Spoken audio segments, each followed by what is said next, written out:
আবারও স্বাগত জানাচ্ছি আমি জাহিদুল ইসলাম বোরহান। এবং আপনারা প্রত্যেকে জানেন যে আমরা শিক্ষা সংবাদে আমাদের যে উদ্দেশ্য, সেই উদ্দেশ্য আপনাদেরকে আগে থেকে আমরা জানিয়েছি যে শিক্ষকদের যে নানামুখী সমস্যা সে বিষয়গুলোকে তুলে ধরবার চেষ্টা করছি আমরা এই ভার্চুয়াল মাধ্যমে। আজকে আমাদের সাথে যাকে অতিথি হিসেবে আপনারা ইতিমধ্যে স্ক্রিনে দেখতে পাচ্ছেন, এবং তাকে আসলে নতুন করে পরিচয় করিয়ে দেওয়ার কোনো কিছুই নেই। আমরা আপনাদেরকে বিভিন্ন মাধ্যমে জানিয়েছি, বিশেষ করে পোস্ট আকারে কে থাকবে আমাদের সাথে তাকে আপনারা দেখতে পাচ্ছেন স্ক্রিনে। অধ্যক্ষ শাহজাহান আলম সাজু, সাধারণ সম্পাদক স্বাধীনতা শিক্ষক পরিষদ ও সচিব শিক্ষক কর্মচারী কল্যাণ ট্রাস্ট, শিক্ষা মন্ত্রণালয়।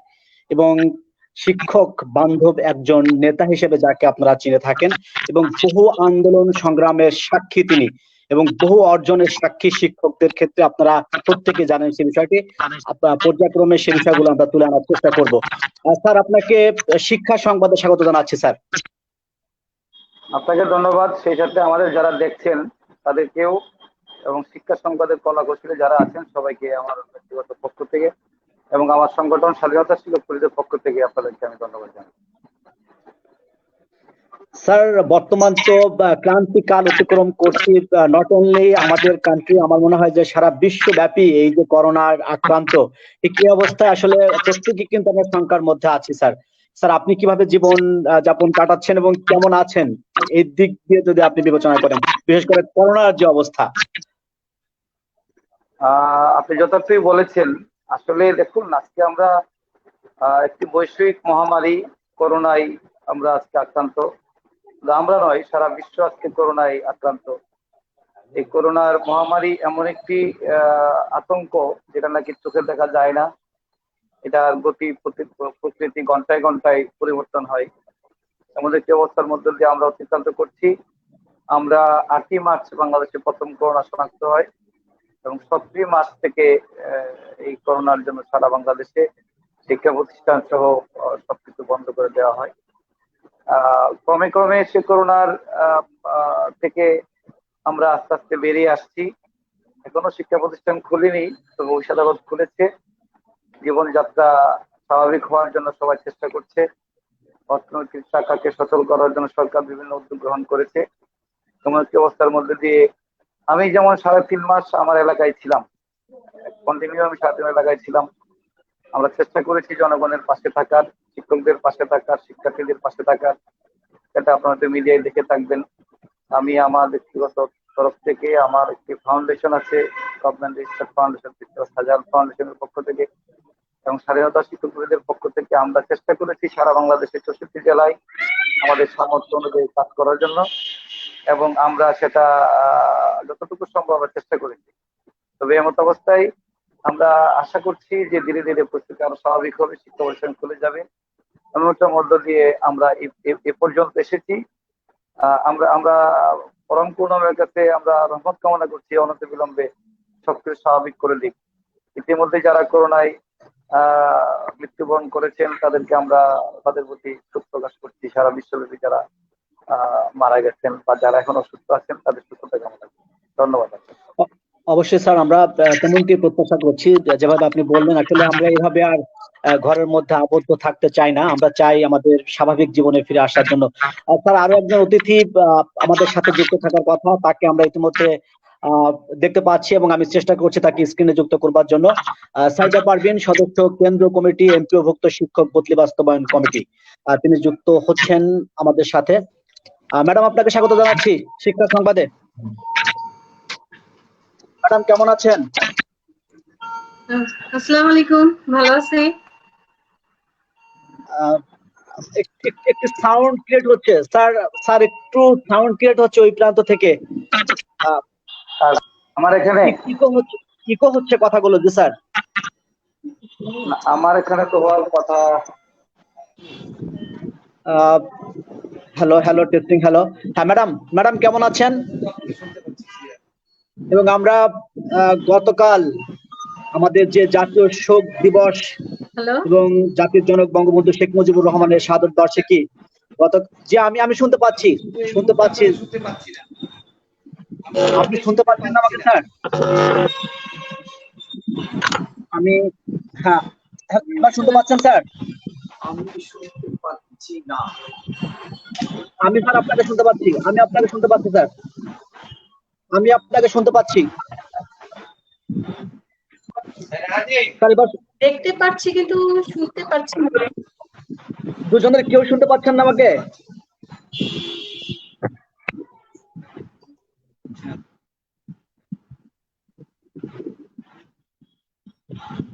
আমি আপনাকে শুনতে পাচ্ছি না, আপনি কি আমাকে শুনতে পাচ্ছেন?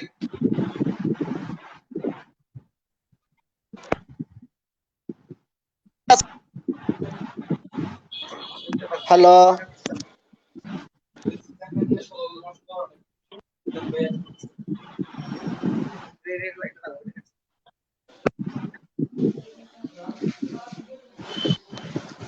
স্যার এবার শুনতে পাচ্ছেন আমাকে স্যার? হ্যালো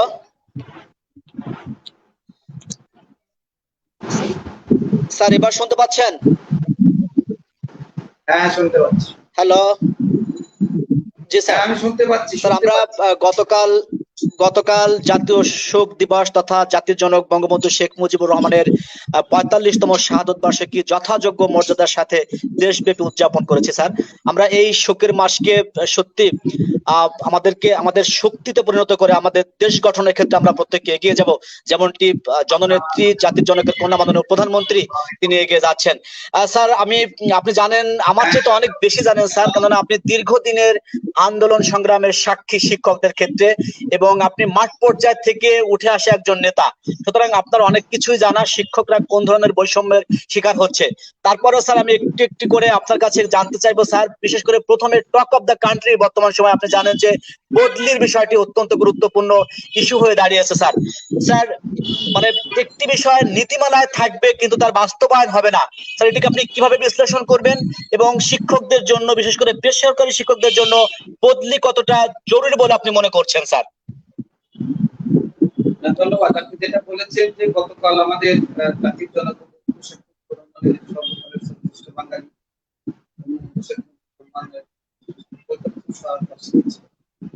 এখানে কালকে আমি প্রায় সারাদিনই বক্তব্য করেছিলাম। আমরা দেখেছি যে করোনাকালীন আমাদের গতকাল আমরা দেখেছি যারা এই এসেছে। তো আসলে এটা তো আমাদের ভাষা আমাদের জানা নেই, এই যাই হোক আমরা আপনার সাথে আপনি যে কথাটি বলেছেন যে বুদ্ধির যে বিষয়টি, আসলে বুদ্ধি বেসরকারি শিক্ষকদের এই বুদ্ধির যে দাবিটি অত্যন্ত যুক্তির একটা দাবি, এবং আপনারা নিশ্চয়ই দেখেছেন যে আমি প্রথম থেকেই এই বুদ্ধির দাবির পক্ষে ছিলাম, এবং যারা বেসরকারি শিক্ষক আমরা এমনিতেই অনেক সংকটের মধ্যে আছি, আমাদের এক বড় অংশ এখন বাইরে আছে, আবার এমপি প্রতিষ্ঠান যারা আছেন তাদের একটি বড় অংশ এমপি বাইরে আছে, আবার এমপি যারা আছেন তাদের কিন্তু অনেক সংকট আছে। আমাদের হাউস রেন্ট, মেডিকেল পর্যাপ্ত নয়, সব পাতা পর্যাপ্ত নয়, এগুলো আছে। এর মাঝে একটা সংকট হলো আমাদের সরকারি শিক্ষক যারা জীবন জীবিকার তাগিদে বিভিন্ন অঞ্চল থেকে চাকরি গ্রহণ করেছেন, এখন তারা চাচ্ছেন যার যার এলাকায় যাওয়ার জন্য। তবে এটা যদি যেহেতু এর সাথে সরকার কোনো আর্থিক সংযোগ নেই, এবং শিক্ষা আইনে কিন্তু বলা আছে ভর্তির বিষয়, এবং এই ভর্তির বিষয়টি সরকারের সিদ্ধান্তও আছে, এটা এখন কার্যকর করার বিষয়। এখন যেহেতু এক সময় নিয়োগটা হতো কমিটির মাধ্যমে বেসরকারি শিক্ষকদের, এখন নিয়োগটা হয় এনটিআরসির মাধ্যমে, এনটিআরসির মাধ্যমে নিয়োগটা হয়, সেখানে আমরা দেখেছি এখন আর সেখানে কার কোনো করার সুযোগ থাকে না। কিন্তু যে সমস্ত প্রতিষ্ঠান এখন শূন্য পদগুলো আছে, এই শূন্য পদে যদি কোনো শিক্ষক তার বাড়ির আশেপাশে আসতে চায়, এখানে কোনো বাধার তো কোনো কারণ দেখি, এটা তো সরকারের পক্ষ থেকে যদি সে বাড়ির কাছাকাছি আসতে পারে, সে স্বল্প যে বেতন পায় বেসরকারি শিক্ষকরা যদি তার বাবা মা পরিবার কাছাকাছি থাকতে পারে, সেহেতু অসুবিধার কোনো কারণ আমি দেখি। আমাদের সরকারের কাছে আমাদের দাবি থাকতো, সেই দাবি নিয়ে আমাদের কাজ করছি, আমি যতটুকু জানি এই ব্যাপারে কাজ চলছে, এবং এটা অবিলম্বে কার্যকর হওয়া প্রয়োজন। সেটা এতে করে যেটা হবে শিক্ষকরা তারা অধিক হতে পারবে, তাদের মেন্টাল সিচুয়েশন না থাকে।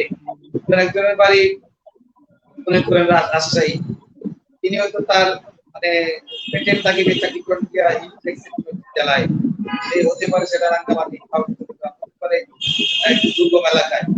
তিনি যদি শূন্য পদের এগেইনস্টে তার এলাকায় যেতে পারেন, তাদের তো তার আর্থিক সচ্ছয় হবে, তার পরিবার পরিজনের সম্পর্ক লাভ করবে, সে তার মানসিকভাবে তৃপ্ত থাকবে, সে পরেও মনোযোগ দিতে পারবে। আমি মনে করি এটা অবশ্যই কার্যকর হওয়া উচিত।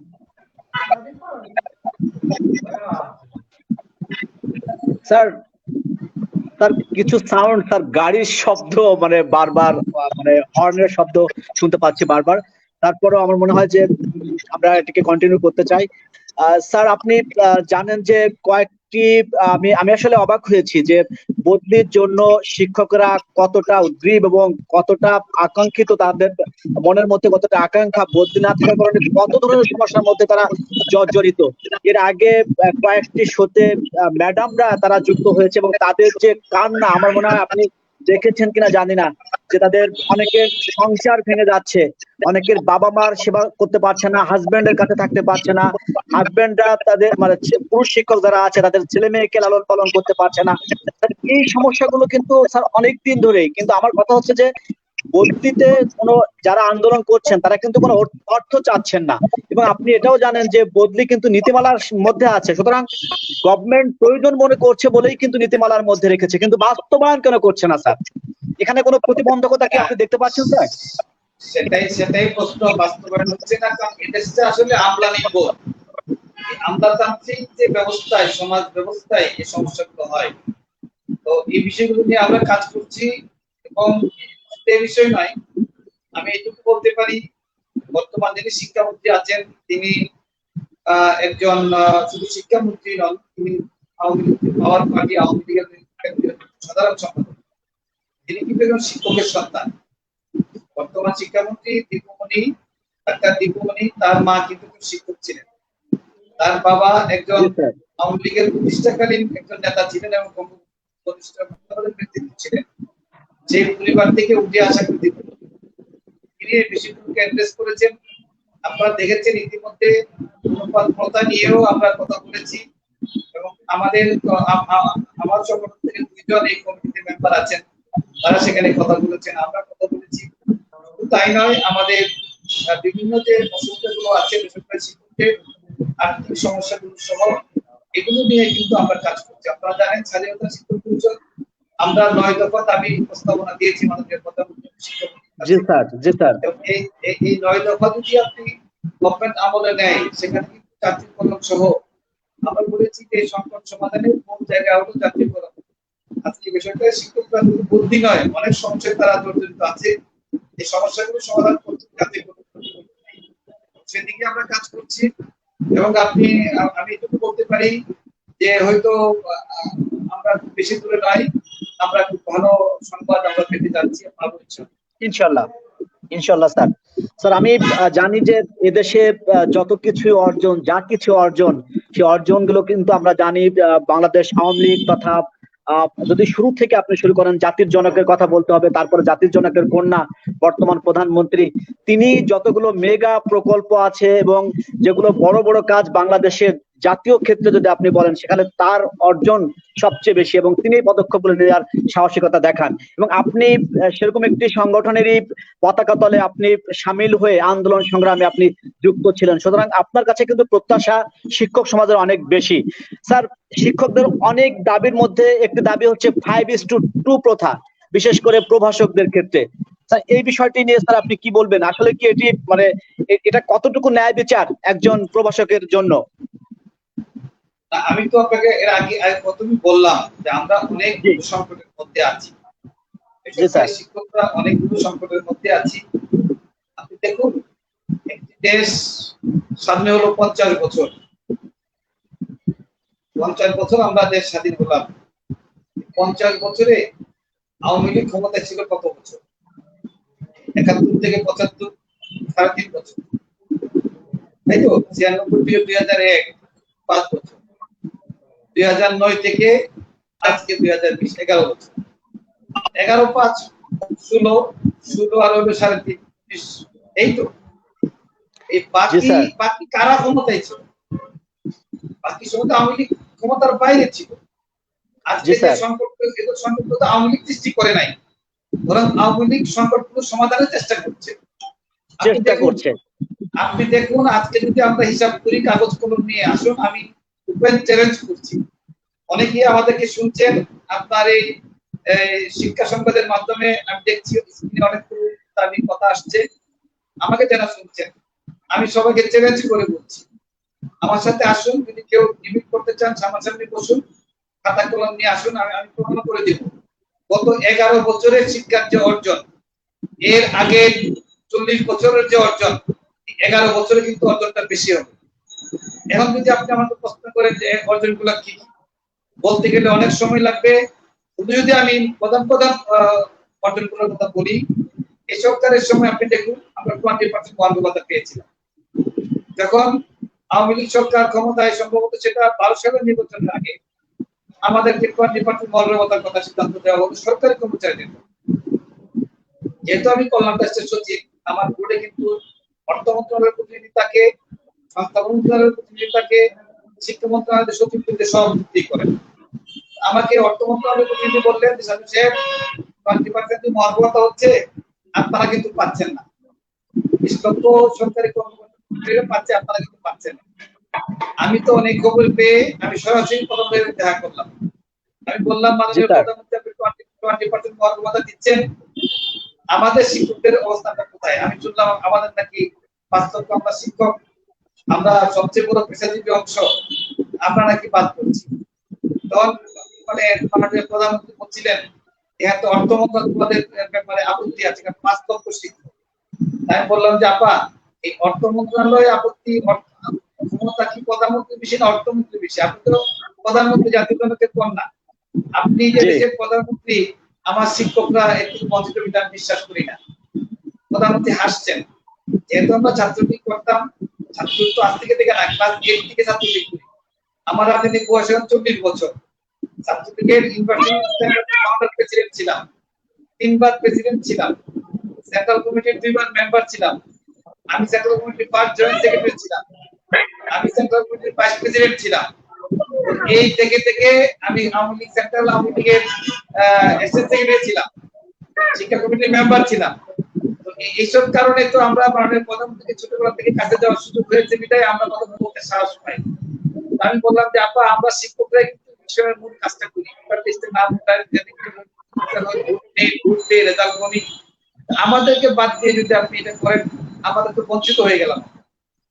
আপাতত কিন্তু আমার সামনে অর্থমন্ত্রী অর্ডার দিলেন এই শিক্ষকদেরকে ইনক্লুড করে 20% মহার্ঘ ভাতা যুক্ত করার জন্য। আপনি বলুন তো, আমার কথা যারা শুনছেন, আমি তো প্রথমে বললাম, চ্যালেঞ্জ করে বলছি, বাংলাদেশে কোন শিক্ষক কি রাস্তায় দাঁড়িয়ে দাবি জানিয়েছিল যে আমাদের 20% মহার্ঘ ভাতা দিতে হবে? কেউ কি জানতেন? ঘুম থেকে উঠে ঘোষণা শুনবেন আপনাদের বেতন 20% বেড়ে গেছে।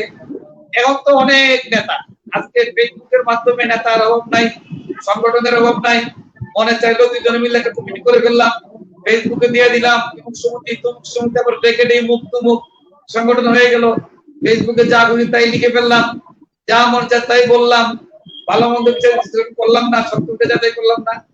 এটা কিন্তু ভাই বাস্তবতা। এই সরকারের সময় এই কাজ হয়েছে। আপনি দেখুন, এই সরকারের সময় 5% ইনক্রিমেন্ট হয়েছে। 5% কি হয়েছে? আমাদের বেতন প্রতি বছর চক্রান্তরে 5% করে বাড়ছে। এই 5% এর সুবিধা কিন্তু আপনি কল্যাণ অফিসারও পাচ্ছেন। আমি যদি আপনাকে উদাহরণ দেই, আজকে দিনে একজন প্রিন্সিপাল তার বেতন থেকে 50,000 টাকা, তিনি কিন্তু বছরের পর সে কিন্তু 5% যুক্ত হওয়ার পরে এক বছর তার বেতন হচ্ছে 52,500 টাকা। পরের বছর তার হচ্ছে 52,500 টাকার ইনটু মানে যুক্ত করে 5%, তার বেতন হচ্ছে প্রায় 56,000 টাকা। উনি কিন্তু কল্যাণ অফিসার পাচ্ছেন 56,000 টাকা স্কুলে সারা জীবনের পেছন থেকে, অর্থাৎ প্রতি বছর 5% যুক্ত করে আপনি কল্যাণ টাকা পাচ্ছেন। তাতে করে কিন্তু আপনি বহু টাকা কল্যাণ অফিসার আপনি পেয়ে যাচ্ছেন। এটা এই সরকার করেছে। 20% আপনি বৈশাখী ভাতা পেয়েছেন, এই সরকার শ্রম পেয়েছেন। আমাদের হাউস রেন্ট 100 টাকা ছিল, 1000 টাকা হয়েছে। টাকার পরিমাণটাও 1000 টাকা বেশি টাকা না। এটাও তো সত্য কথা। 100 টাকা 101 টাকা তো 3 বছর সরকার করেন নাই, আমরা সেটা করেছি। স্যার, আমি একটু ইন্টারাপ্ট করে আপনাকে, কিন্তু স্যার আপনার কাছে আপনার যেহেতু আপনার একটা এক্সেস অবশ্যই মাননীয় প্রধানমন্ত্রীর কাছে আছে, সুতরাং আপনার কাছে কিন্তু শিক্ষকদের প্রত্যাশা আরো অনেক বেশি।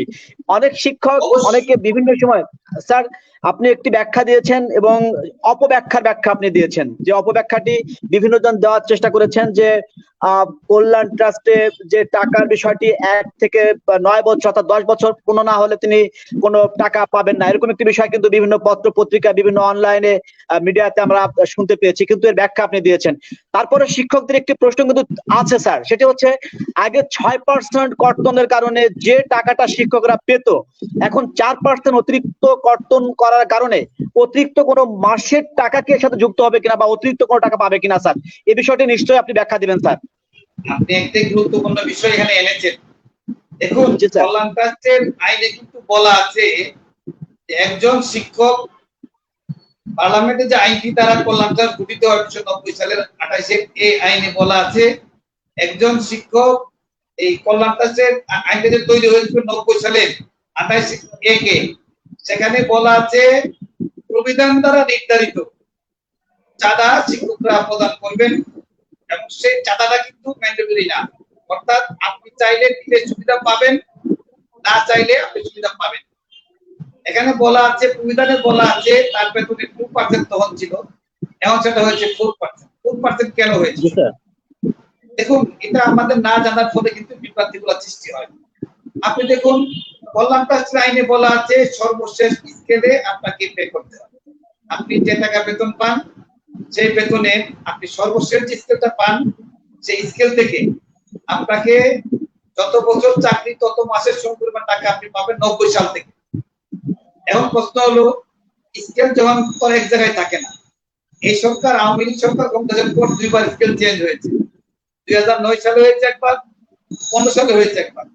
9 সালে বেতন বেড়েছে আপনার 62%, আর 15 সালে বেড়েছে 100%।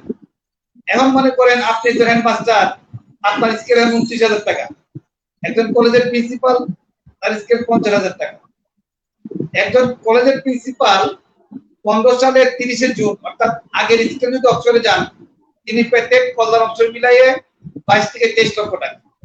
আর যিনি 1 জুলাই অক্ষরে গেলেন, অর্থাৎ একদিন পরে অক্ষরে গেলেন, অর্থাৎ নতুন স্কেল পেলেন, তার বেতন ডাবল হয়ে গেল, তিনি কিন্তু পেয়ে গেলেন ঠিক তার ডাবল 45-46 লক্ষ টাকা। একদিনে আপনি চাঁদা দিয়েছেন কত টাকা? 2% তখন ছিল, আপনি কত টাকা চাঁদা দিয়েছেন? বড় 200 বা 300 টাকা, আপনি পেয়ে গেলেন 23-24 লক্ষ টাকা বেশি। এই টাকাটা কোথেকে আসলো? আপনি এখন প্রিন্সিপাল, আপনার বেতন স্কেল 50,000 টাকা। আপনি যখন 90 সালে চাকরিতে আসেন, আপনি যখন প্রিন্সিপাল হিসেবে জয়েন করেন নাই, আপনি ছিলেন লেকচারার, আপনি বেতন পেতেন 1650 টাকা, আপনি সরকারি বেতন পেতেন 70%, অর্থাৎ 1650 টাকা স্কেলে আপনি 70% বেতন পেতেন। সেখান থেকে আপনি 2% টাকা প্রদান করে আপনি জমা করেন। এখন আপনি লেকচারার ছিলেন মনে করেন 12-14 বছর, এরপরে আপনি অ্যাসিস্ট্যান্ট প্রফেসর হইলেন, হওয়ার পরে আপনি পরে প্রিন্সিপাল হইলেন, এখন আপনার দেওয়া হলো 50,000 টাকা। কিন্তু আপনাকে কিন্তু আমাকে দেওয়া লাগতেছে সর্বশেষ স্কেল 50,000 টাকা হিসাব করে 90 সাল থেকে 50,000 টাকা স্কেলে। এতে করে আপনি যে টাকা চাঁদা জমা দেন, আপনি কিন্তু পেয়ে যাচ্ছেন তার প্রায় 18 থেকে 19 গুণ 20 গুণ বেশি। এই টাকাটা কোন খাত থেকে আসবে? আইনের বলে কিন্তু আপনি পাচ্ছেন 90 সাল থেকে হিসাব করে। তিনি একজন হেডমাস্টার, তিনি তো 90 সালের হেডমাস্টার ছিলেন না, তিনি ছিলেন সহকারী শিক্ষক। তিনি 12-14 বছর সহকারী শিক্ষক থাকার পরে হেডমাস্টার হয়েছেন, তাই না? এই যখন সংকট হলো তখন কিন্তু কল্যাণ ট্রাস্ট বন্ধ হয়ে যাওয়ার উপক্রম হলো। কল্যাণ অফিসরে 75,000 আবেদন 19 থেকে গেল, কল্যাণ ট্রাস্ট বন্ধ হয়ে যাওয়ার উপক্রম হয়ে গেল। আর নতুন স্কিম অনুযায়ী সরকার আমাকে অতিরিক্ত টাকা দেয়নি, তাহলে কল্যাণ ট্রাস্ট আমরা কিভাবে চালাবো? এই নিয়ে কিন্তু তখন সমস্যা সৃষ্টি হলো। বোর্ড মিটিং হলো। বোর্ড মিটিং এ কারা থাকে? শিক্ষা সচিব থাকেন, বাউসিদ্দিজি থাকেন, বাংলাদেশের যত বড় বড় শিক্ষক সংগঠন, মূল ধারার সংগঠন, তাদের প্রতিনিধিরা থাকেন। সবাই মিলে বোর্ড মিটিং এর সিদ্ধান্ত হলো যে কল্যাণ ট্রাস্টকে চালিয়ে রাখতে হলে আমাদের কন্ট্রিবিউশন বাড়াইতে হবে। যেহেতু আমাদের বেতন 100 বার বেড়েছে, আমরা না 2% বাড়ালাম। এটা কিন্তু আমার বিষয় ছিল না, এটা ছিল বোর্ডের বিষয়। বোর্ড কারা? বোর্ড মন্ত্রণালয় যেটা করে দেয় শিক্ষা সচিব, সেটা হলো বোর্ড। আর এই আইন করলো পার্লামেন্ট। পার্লামেন্টের আইন দ্বারা কল্যাণ ট্রাস্ট হলো, কল্যাণ ট্রাস্টের আইন দ্বারা বোর্ড হলো। বোর্ড হলো অথরিটি, চাঁদা বাড়ানোর বা কমানোর, এটা বোর্ড হলেন পাত্র মালিক, মন্ত্রণালয়ের অটোনোমাস বডি। সেখানে সিদ্ধান্ত নেওয়া হলো যে আমাদের এই কল্যাণ ট্রাস্ট চত্বরকে বাঁচিয়ে রাখতে হলে আমাদেরকে চাঁদা বাড়াইতে হবে। তখন চাঁদা বাড়ানো হলো। আমাদের টার্গেট ছিল 3 মাসের মধ্যে আমরা টাকা দিয়ে দিব কল্যাণ ট্রাস্ট। এখন যে সংকট হলো আপনি দেখুন, আমরাই তখন পরে বললাম শুধুমাত্র শিক্ষকরা কেন টাকা চাঁদা দিতে হবে, রাষ্ট্রকে দায়িত্ব নিতে হবে। তখন কিন্তু রাষ্ট্র, আমাদের তো বৈঠক হলো, অর্থ মন্ত্রণালয়ের বৈঠক হলো, আমার আবেদনের পরিপ্রেক্ষিতে মাননীয় প্রধানমন্ত্রী হাইকোর কমিটি করা হলো। প্রধানমন্ত্রী প্রিন্সিপাল সেক্রেটারি কমিটির চেয়ারম্যান ছিলেন, প্রধানমন্ত্রী সচিব সেই কমিটির মেম্বার ছিলেন, অর্থ সচিব, শিক্ষা সচিব, মহাসচিব, ডিজি, আমি এবং অফিসে আমরা পুরো মেম্বার ছিলাম। সেখানে আলাপ আলোচনা হলো। আমরা বললাম শুধুমাত্র শিক্ষকের চাঁদা আমরা দিব, গভর্নমেন্টকে টাকা দিতে হবে।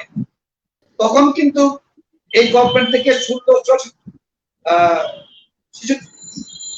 টাকা আমাদেরকে দেওয়া হলো, 77 কোটি টাকা, 1677 কোটি টাকা দেওয়া হলো, বিশেষ বছর দেওয়া হলো এই কল্যাণ অর্থের সংকট সমাধানের জন্য। বলা হলো আপনারাও চাঁদা বানাইতে হবে, গভর্নমেন্টও টাকা দিবে। যা প্রধানমন্ত্রী কার্যালয়ের নির্দেশনা ছিল, তার আলোকে এটা হলো। তখন আমরা বললাম আমাদের 5% দিতে হবে। তখন কিন্তু সেই শর্তে কিন্তু চাঁদা কাটা বন্ধ রাখা হলো। আমরা বললাম 5% না দেওয়া পর্যন্ত আমরা চাঁদা দিব। 5% তখন দেওয়া হলো। কখন দেওয়া হলো? 28 নভেম্বর নির্বাচন তফসিল ঘোষণা করা হবে। সেই দিন মাননীয় প্রধানমন্ত্রী গণভবনে শিক্ষা সচিব, আমি এবং সচিব ডেকে নিয়ে আমাদের হাতে কল্যাণ অফিসের বিশেষ বরাদ্দ দিলেন, সচিবের হাতে আমাদের 5% টাকা দিলেন, 20% বৈষয়িকতার টাকা দিলেন। এখন যেটা হলো আপনি দেখুন, 5% দেওয়ার ফলে কিন্তু আপনি ছুটে দিলে পাচ্ছেন অবসরে গিয়ে। এখন কিন্তু যাত্রীকরণ কাজ 80% হয়ে গেল। আমাদের মূল টার্গেটটা কি ছিল? এই যে সরকার যে বরাদ্দটা দিল 1677 কোটি টাকা কল্যাণ অফিসরে, বরাদ্দ দেওয়ার মধ্যে দিয়ে কিন্তু রাষ্ট্র কল্যাণ অফিসের দায়িত্ব গ্রহণ করলো। এর আগে তো রাষ্ট্র এটা করে নাই, অতীতে কোন সরকার 1 পয়সাও দেয় নাই। আজকে কল্যাণ অফিসরে সরকারি টাকা দেওয়ার মধ্য দিয়ে রাষ্ট্র আমাদের দায়িত্বকে গ্রহণ করলো। এটাই হলো আমাদের অর্জন। আপনি যেটা বলেছেন, আজকে যদি এই চাঁদা আপনি বৃদ্ধি না করতেন, কল্যাণ ট্রাস্ট আগে বন্ধ হয়ে যেত। একটি কথা আপনাকে মনে রাখতে হবে, আপনি কিন্তু অবসরে যাবেন, আপনাকে কিন্তু এই দরজায় আসতে হবে। সুতরাং যদি সে কল্যাণ ট্রাস্টকে সচল রাখতে হয়, সেই জন্য সব শিক্ষক সংগঠনের নেতারা বসে একমত হয়ে মন্ত্রণালয়ের একসাথে হয়ে কিন্তু সেটা নেওয়া হয়েছিল। দোষ দেওয়া হলো আমাকে। আরে বাবা, আমি তো একজন মেম্বার, 21 জনের একজন, আরো তো 20 জন বোর্ডে ছিল। তবে আমাদের মূল কথাটা কি ছিল? 3 মাসের মধ্যে আমরা এগুলো টাকা যাদের বাড়ির পৌঁছে দেব অনলাইন সিস্টেম। আপনি জানেন আগে অবসরে কি অবস্থা ছিল? কোনো সিস্টেম ছিল না। আমরা অনলাইন সিস্টেম চালু করেছি। একটা থেকে তো তুলিয়া আপনি গ্রামে গঞ্জে বসে আবেদন করতে পারছেন, অনলাইনে আপনার টাকা চলে যাচ্ছে। আমরা বলেছি কল্যাণ অবসর 100% সত্যতার সাথে আমরা কাজটা করে থাকি। যদি কেউ কোনো ব্লাফ দেয়, মিথ্যা প্রলোভন দেখায়, আমাদেরকে ধরিয়ে দিবেন। আপনি কল্যাণের বুকতে দেখবেন লেখা আছে আমার অফিসের সামনে, কেউ ঘুষ চাইলে আমার ফোন নাম্বার দেওয়া আছে, আমাকে জানান। আজকে কিন্তু আমরা এটা হওয়ার ফলে আজকে যাত্রীকরণের কাজ কিন্তু 80% এগিয়ে গেল। এই জন্য আমরা বলছি যে যাত্রীকরণ হলো আমাদের মুক্তির একমাত্র পথ। যাত্রীকরণ হলে এই সমস্যা কোনটাই থাকবে না। বদলি বলেন, রেশিও বলেন, অবসর মেডিকেল বলেন, হাউস রেন্ট বলেন, কোনটাই থাকবে না। আমরা এখন 100% বেতন পাচ্ছি, আমরা 5% ইনক্রিমেন্ট পাচ্ছি, আমরা বৈশাখী পাচ্ছি, আমরা পাচ্ছি নাকি মেডিকেল পাচ্ছি মাত্র 500 টাকা, আমরা হাউস রেন্ট পাচ্ছি মাত্র 1000 টাকা, উৎসব ভাতা পাচ্ছি মাত্র 25%। এগুলো খুব বেশি টাকার বিষয় নয়। এই জন্য আমরা বলেছি যে 25 বছরের মধ্যে জাতীয়করণ ঘোষণা করা হোক। এই জন্য আমার সংগঠন আমরা নৈতিক প্রস্তাবনা দিয়েছি, এই জন্য আমরা কাজ করে যাচ্ছি। স্যার, আমি একটু ম্যাডামের কাছে যেতে চাই। আমি অনেকক্ষণ পর ম্যাডামকে যুক্ত করতে সক্ষম হয়েছি। ম্যাডাম, সাইদা পারভিন, সদস্য কেন্দ্রীয় কমিটি এমপিভুক্ত শিক্ষক বদলি বাস্তবায়ন কমিটির পক্ষে আপনি এসেছেন আজকের এই শোতে। ম্যাডাম, বদলি নিয়ে তো আপনি আগের একটি শোতে যুক্ত হয়েছিলেন, সেখানে আপনি অনেক রকমের যুক্তিসঙ্গত উপস্থাপন বা যুক্তিসঙ্গত কথাগুলো কিন্তু তুলে এনেছিলেন। আজকে এমন একজন ব্যক্তিকে আপনার সামনে বা যারা শিক্ষক আছে তাদের সামনে উপস্থাপন করতে সক্ষম হয়েছি, যার কাছ থেকে অনেক কিছু প্রত্যাশা শিক্ষক সমাজের, তাকে সামনে পেয়ে আপনি বদলি বাস্তবায়ন করবার বিষয়টি কিভাবে উপস্থাপন করবেন, তাকে আপনি কি বলতে চাচ্ছেন বদলির বিষয়ে? আসসালামু আলাইকুম। স্বাধীনতার মহান স্থপতি জাতির পিতা বঙ্গবন্ধু ও 15 আগস্টের সকল শহীদদের প্রতি বিনম্র শ্রদ্ধা জ্ঞাপন করে আমি আজকে বলতে চাই, যেহেতু অনেকটা সময় পার হয়ে গেছে, আমি আপনাদের সাথে অন্তর্ভুক্ত হতে পারিনি, দুঃখিত।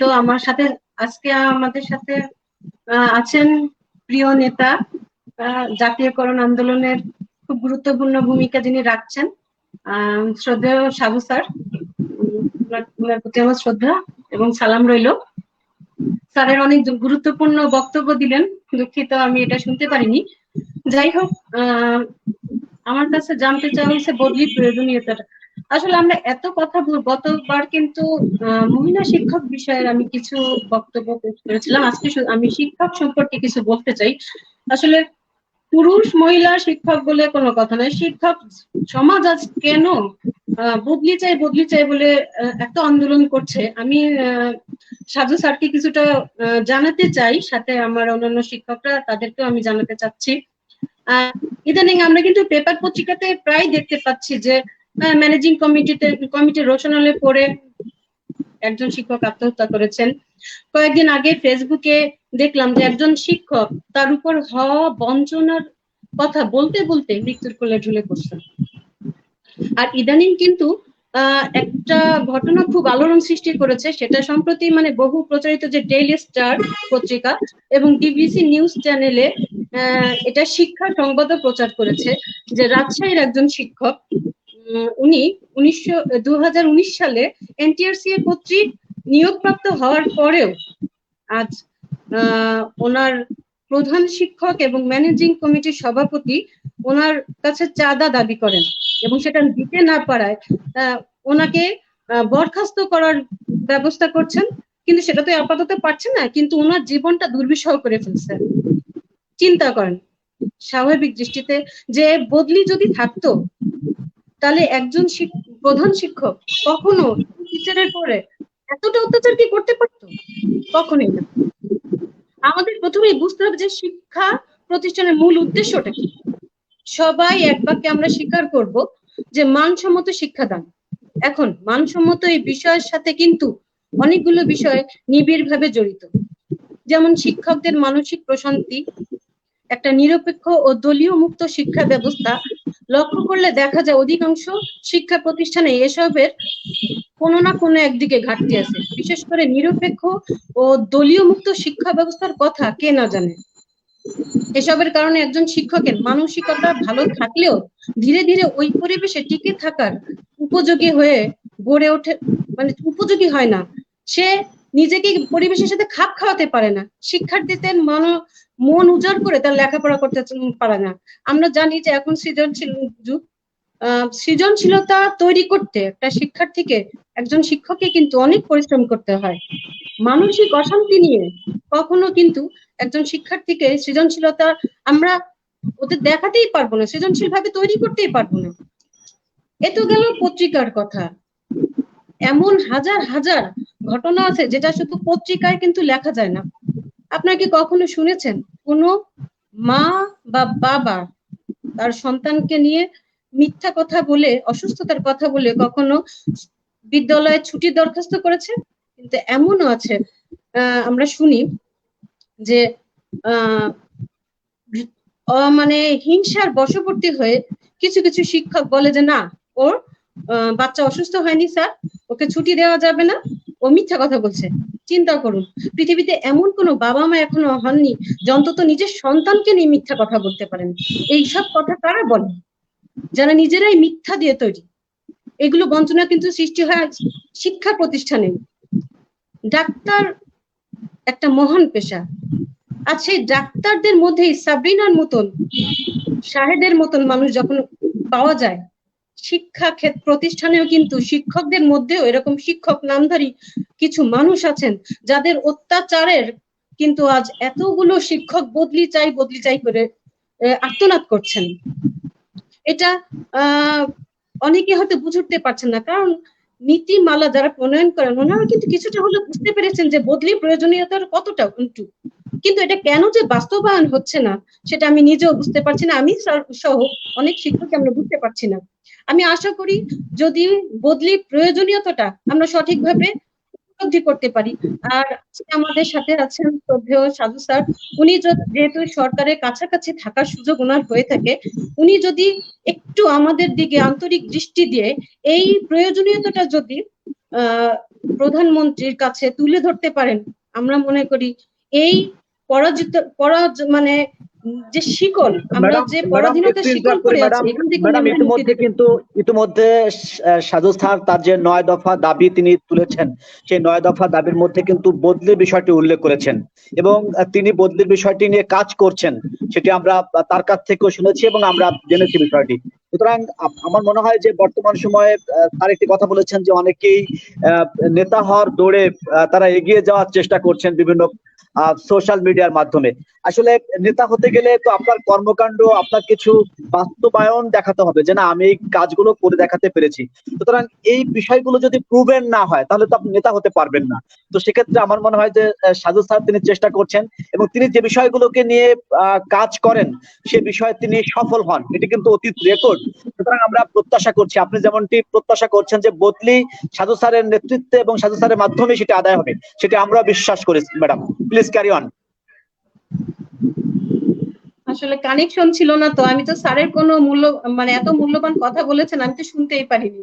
এজন্য আমি আমার দিক থেকে স্যারের কাছে আহ্বান জানাই যে স্যার যেন আমাদের দিকে হাত বাড়ান, সহযোগিতার হাত বাড়ান। আর যখন আপনি বললেন যে স্যার এরকম একটা কথা বলেছেন, স্যারকে আন্তরিক অভিনন্দন।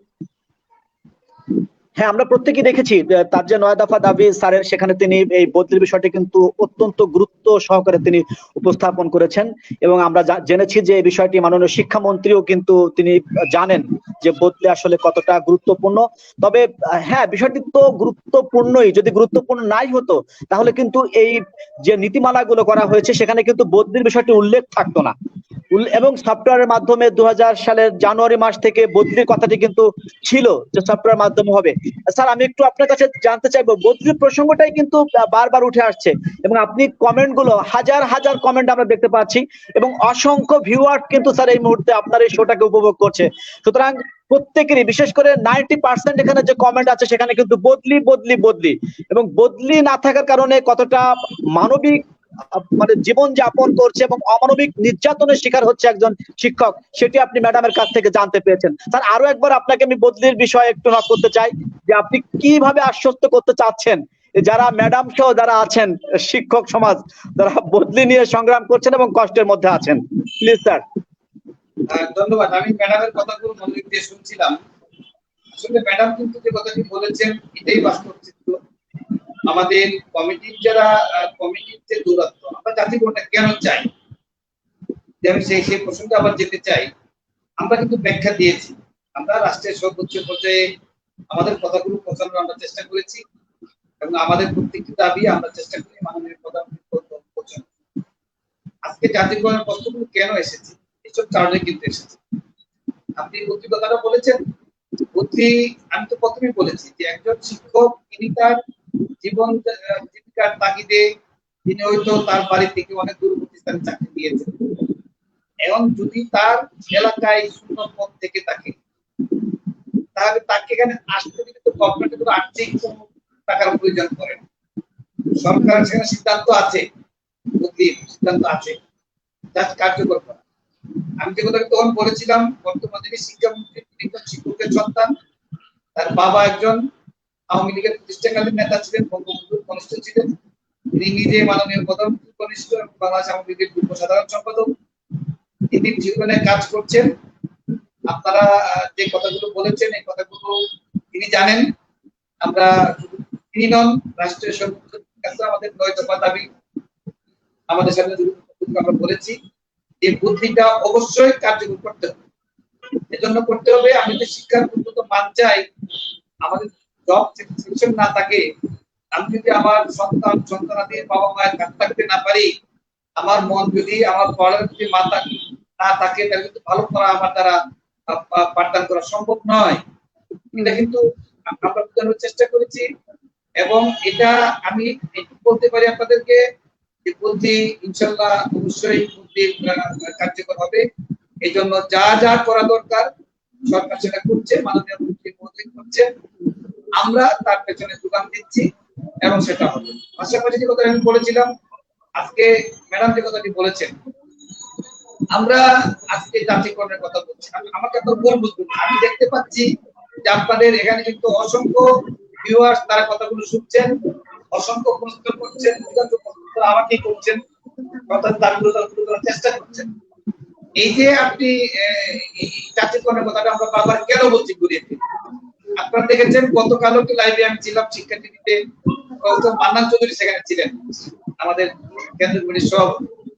আমাদের বিষয়বস্তু ছিল বঙ্গবন্ধু শিক্ষা ভাবনা এবং বর্তমান প্রেক্ষিত, এবং আগামী ২৫ দিন আমাদের একটি প্রোগ্রাম আছে। সেই প্রোগ্রামটিতে আমরা বলেছি যে বঙ্গবন্ধুর এই যে আমাদের যে রক্তাক্ত আগস্ট, এই আগস্টে বঙ্গবন্ধুর শিক্ষা ভাবনা আগামী ২৫ দিন মাননীয় শিক্ষামন্ত্রী আমাদের সেই প্রোগ্রামে থাকবেন, সেখানে বঙ্গবন্ধু আমি উপস্থাপন করব। বঙ্গবন্ধু কিন্তু স্বাধীনতোত্তর বাংলাদেশে যখন রাষ্ট্রের কোনো আর্থিক অবস্থা ছিল না, যখন ফরেন রিজার্ভ বলতে কিছু ছিল না, যখন রাষ্ট্রীয় কোষাগারে কোনো টাকা ছিল না, যখন গুডাউনে খাদ্য ছিল না, রাস্তাঘাট বিস্তৃত কিছু ছিল না, সে অবস্থায় কিন্তু জাতির জনক বঙ্গবন্ধু শেখ মুজিব ৩৬,০০০ পাত্রকে জাতিকরণ করেছিলেন। আপনাদের মনে থাকার কথা, আমি যখন ১২ সালে কল্যাণ ট্রাস্টে আমি চালু করলাম, সেখানে মাননীয় প্রধানমন্ত্রীর কার্যালয়ে মাননীয় প্রধানমন্ত্রীকে সামনে রেখে আমি একটি বক্তব্য দিয়েছিলাম। সেই বক্তব্যটি ইউটিউবে আছে, আপনারা দেখবেন। সেখানে আমি প্রধানমন্ত্রীকে সামনে রেখে বলেছিলাম যে মাননীয়, সেখানে আমাদের সারা বাংলাদেশ থেকে ৫০০ শিক্ষককে নিয়ে এসেছিলাম। এই কল্যাণ ট্রাস্ট আপনারা জানেন, কল্যাণ ট্রাস্ট জন্য আমি দায়িত্ব নেই, একটি পঙ্গুর অবস্থা ছিল, তো নিয়ম কানুন ছিল না, একজনের টাকা আরেকজন নিয়ে যাওয়া, কম টাকা বেশি নিয়ে যাওয়া, সিস্টেমে সেখানে ছিল না। আমি এসে প্রথম কল্যাণ ট্রাস্টের দায়িত্ব নেওয়ার পর আমরা ডিজিটাল সিস্টেম চালু করলাম। মাননীয় প্রধানমন্ত্রীর কাছ থেকে আমি প্রধানমন্ত্রীর এটিওএ এর মাধ্যমে বিনা পয়সায় তাদের আর্থিক সহায়তা আমরা কল্যাণ ট্রাস্টে অনলাইন চালু করেছিলাম। সেই অনুষ্ঠানে প্রধানমন্ত্রী কার্যালয়ে আমি বলেছিলাম, মাননীয় প্রধানমন্ত্রী, আপনি সেই বাবা বঙ্গবন্ধু সন্তান, যেই বাবা বঙ্গবন্ধু স্বাধীনতোত্তর বাংলাদেশের প্রথম রাষ্ট্রীয় বাজেটে বলেছিলেন আমি সোনার মানুষ চাই, আমার সোনার মানুষ তৈরি করবে আমার শিক্ষকরা, তাদের পেটে ক্ষুধা রেখে সোনার মানুষ তৈরি হবে না। অর্থমন্ত্রীকে বলেছিলেন যে তুমি যেখান থেকে পারো টাকার ব্যবস্থা করো। কারণ অর্থমন্ত্রী যখন বলা হলো জাতীয়করণের জন্য টাকা বরাদ্দের জন্য, অর্থমন্ত্রী মাথায় হাত দিয়ে বসে গিয়েছিল। বঙ্গবন্ধু আপনি কি বলছেন, রাষ্ট্রীয় কোষাগারে কোনো টাকা নেই, গুদামে খাদ্য নেই, আপনি জাতীয়করণ করবেন? বঙ্গবন্ধু বলেছিল, এই তাজউদ্দিন, তুমি আমার বন্ধুকে ভালো করে জানো, আমি শেখ মুজিব যা বলি তা আমি করি। আমি ৭০ নির্বাচনে ওয়াদা করেছিলাম আমাকে নৌকায় ভোট দিলে আমি দেশকে নতুন করে সাজাবো। আমার এই বাঙালিকে ২০০ বছর ব্রিটিশরা শাসন করেছে, ২৩ বছর পাকিস্তানের শাসন করেছে। আমার দেশকে এগিয়ে নিতে হলে আমি সোনার বাংলা করবো। সোনার বাংলা করতে সোনার মানুষ চাই, সোনার মানুষ তৈরি করবো আমার শিক্ষকরা, তাদের পেটে কোথা রেখে সোনার মানুষ হবে না, যেখান থেকে টাকার ব্যবস্থা করবো। এই কথার উপরে কিন্তু সেদিন আমাদের ৩৬,০০০ প্রাথমিক বিদ্যালয় ১,০০,০০০ করা হয়েছে। আমরা আজকে ভুলে গেছি অনেকেই, রাষ্ট্রীয় কোষাগার থেকে বঙ্গবন্ধু আমাদের বেসরকারি শিক্ষক আমাদের বেতন ভাতা চালু করেছিলেন। যারা কলেজের শিক্ষক ১০০ টাকা, যারা স্কুল তাদের ৭৫ টাকা দিয়ে বঙ্গবন্ধু এই ব্যবস্থা চালু করেছিলেন। তার কন্যা, আমি প্রধানমন্ত্রীকে বলেছিলাম, মাননীয় প্রধানমন্ত্রী, আপনি সেই বঙ্গবন্ধু সন্তান শেখ হাসিনা, আপনার বাবার যে স্বপ্ন শিক্ষা ব্যবস্থাকে জাতীয়করণ করার, শিক্ষাকে একটি আধুনিক শিক্ষা করার, সেই কাজ আপনাকে সমাধান করতে হবে। এবং আপনারা জানেন এই মাননীয় প্রধানমন্ত্রী কিন্তু ২৬,০০০ প্রাথমিক জাতীয়করণ করেছে। এই শেখ হাসিনা সরকার ৩৩০টি কলেজকে জাতীয়করণ করেছে, ২২০টি স্কুলকে জাতীয়করণ করেছে। এই শেখ হাসিনা সরকার আমার কল্যাণের জন্য শুধু ৭ কোটি টাকা দিয়েছে, 5% দিয়ে ইনক্রিমেন্ট দিয়েছে, বৈষয়িকতা দিয়েছে, হাউস রেন্ট বাড়িয়েছে, মেডিকেল বাড়িয়েছে, আমাদের 4,500 জি স্যার, এমপি মুক্ত স্যার করেছে। স্যার স্যার এসব কিন্তু আমরা সবকিছু সব ভুলে গেছি, এসব আমরা ভুলে গেছি। এজন্য আমরা বলতে চাই যে আজকে জাতীয়করণটা আমরা এজন্য চাই, আমরা মনে করি জাতীয়করণ হলে কি হবে, শুধুমাত্র শিক্ষকদের লাভ হবে তা নয়। জাতীয়করণ হলে একজন কৃষক, শ্রমিক, মেহনতি মানুষের সন্তান 10 টাকা 20 টাকা বেতন দিয়ে পড়তে পারবে। জাতীয়করণ হলে এই কমিটির দূরত্ব বন্ধ হবে। আজকে বেসরকারি প্রতিষ্ঠান কোন কমিটির কাছে জিম্মি, কমিটি যা বলে তাই শুনতে হয়, কমিটি যা যেভাবে চালায় সেভাবে চলতে হয়। একজন প্রিন্সিপাল, হেডমাস্টার কিছু করার থাকে না কমিটির কথার বাইরে। কমিটি ইচ্ছা মতো তাদের মতো তারা চালায়, প্রতিষ্ঠানের আয় ব্যয় কমিটি নিয়ন্ত্রণ করে।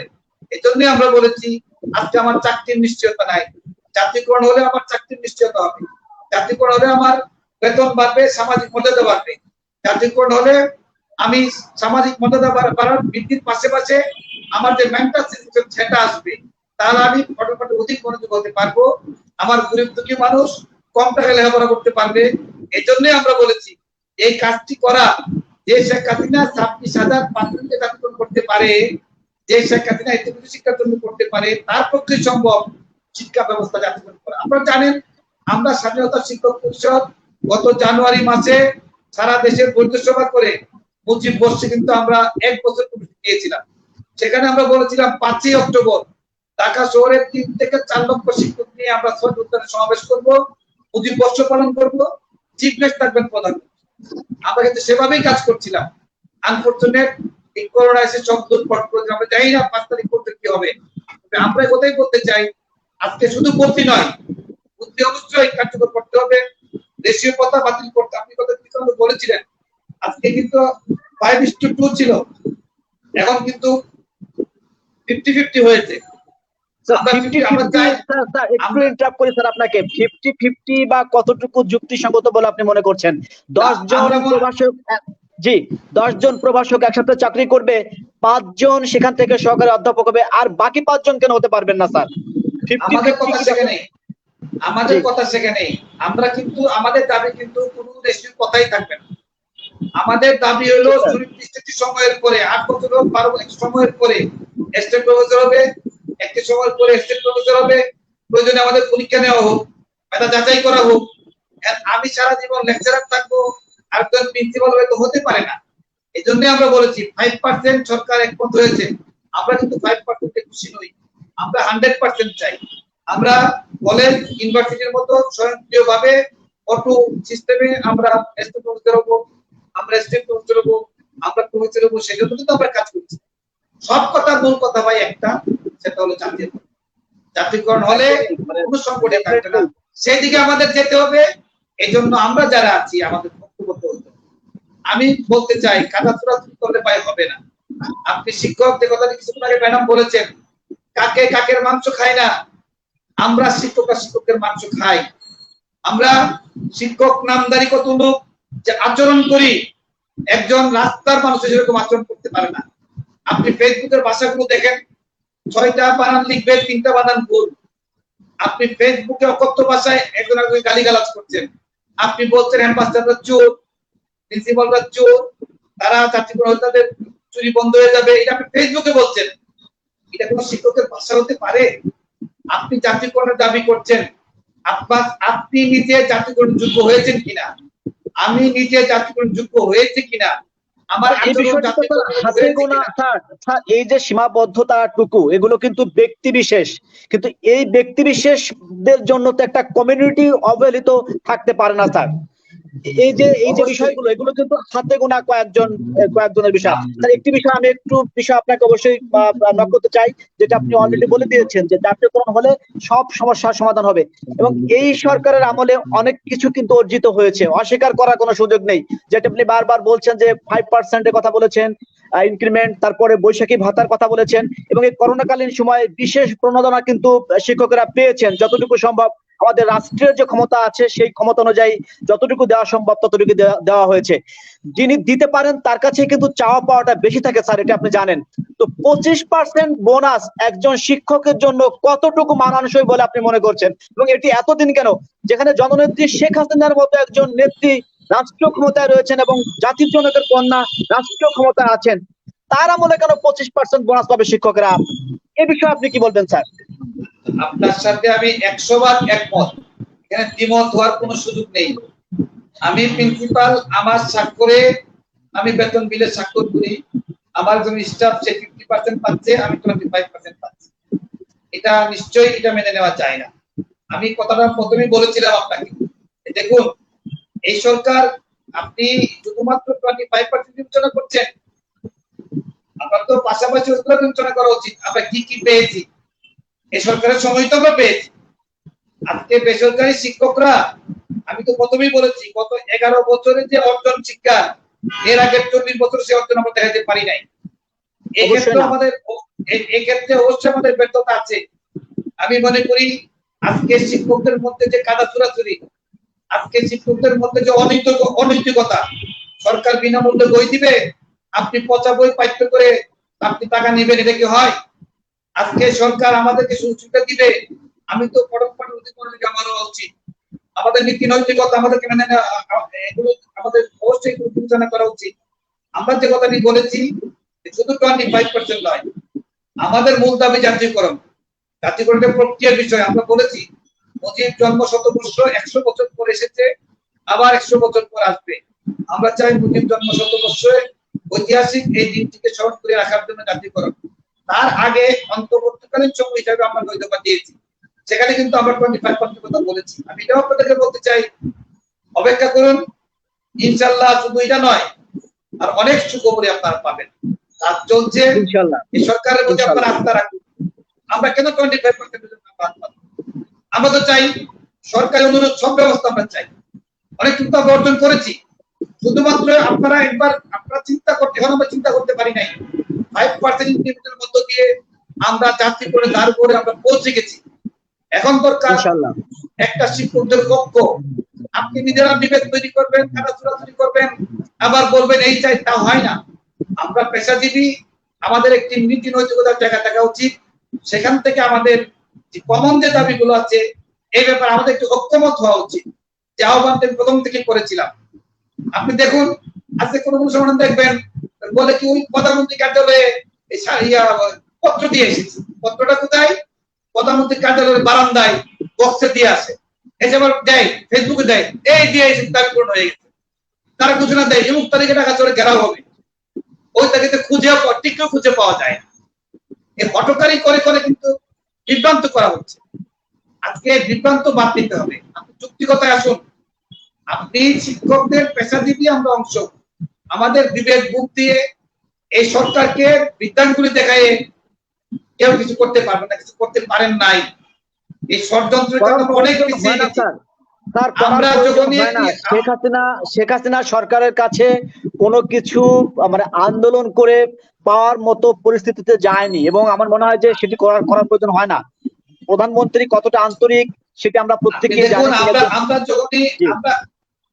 আমরা যখন একটু অর্জনের কাছাকাছি যাই, আমরা যখন এর আগের বার মাননীয় প্রধানমন্ত্রীকে নিয়ে সমাবেশ করার জন্য ঘোষণা দিলাম 6 মাস আগে, 2% নিয়ে যে বিশৃঙ্খলা সৃষ্টি করে সবকিছু প্লট করে দেওয়া হলো।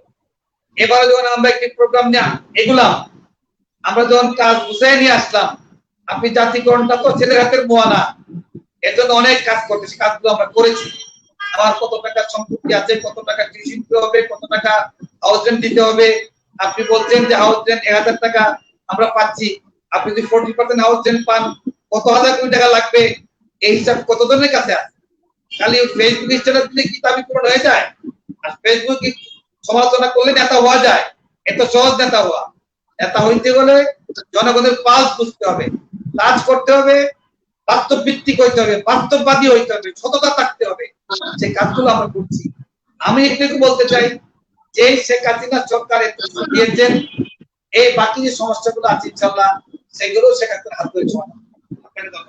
ডেফিনেটলি, অবশ্যই আমরা সেই প্রত্যাশাই করছি, এবং যা কিছু অর্জন এই দেশের, সেই অর্জনগুলোর কথা যদি আমরা একটু চিন্তা করি, তাহলে জননেত্রী শেখ হাসিনা এবং তার আগের বিষয়গুলো যদি আমরা একটু তুলে ধরার চেষ্টা করি, জাতির জনক তিনি অনেক কিছুই শুরু করে দিয়ে গিয়েছিলেন, পরবর্তীতে থেমে গিয়েছিল সব, আবার সেগুলো কিন্তু মাননীয় প্রধানমন্ত্রী তিনি রিস্টার্ট করেছেন এবং অনেক অর্জন হয়েছে।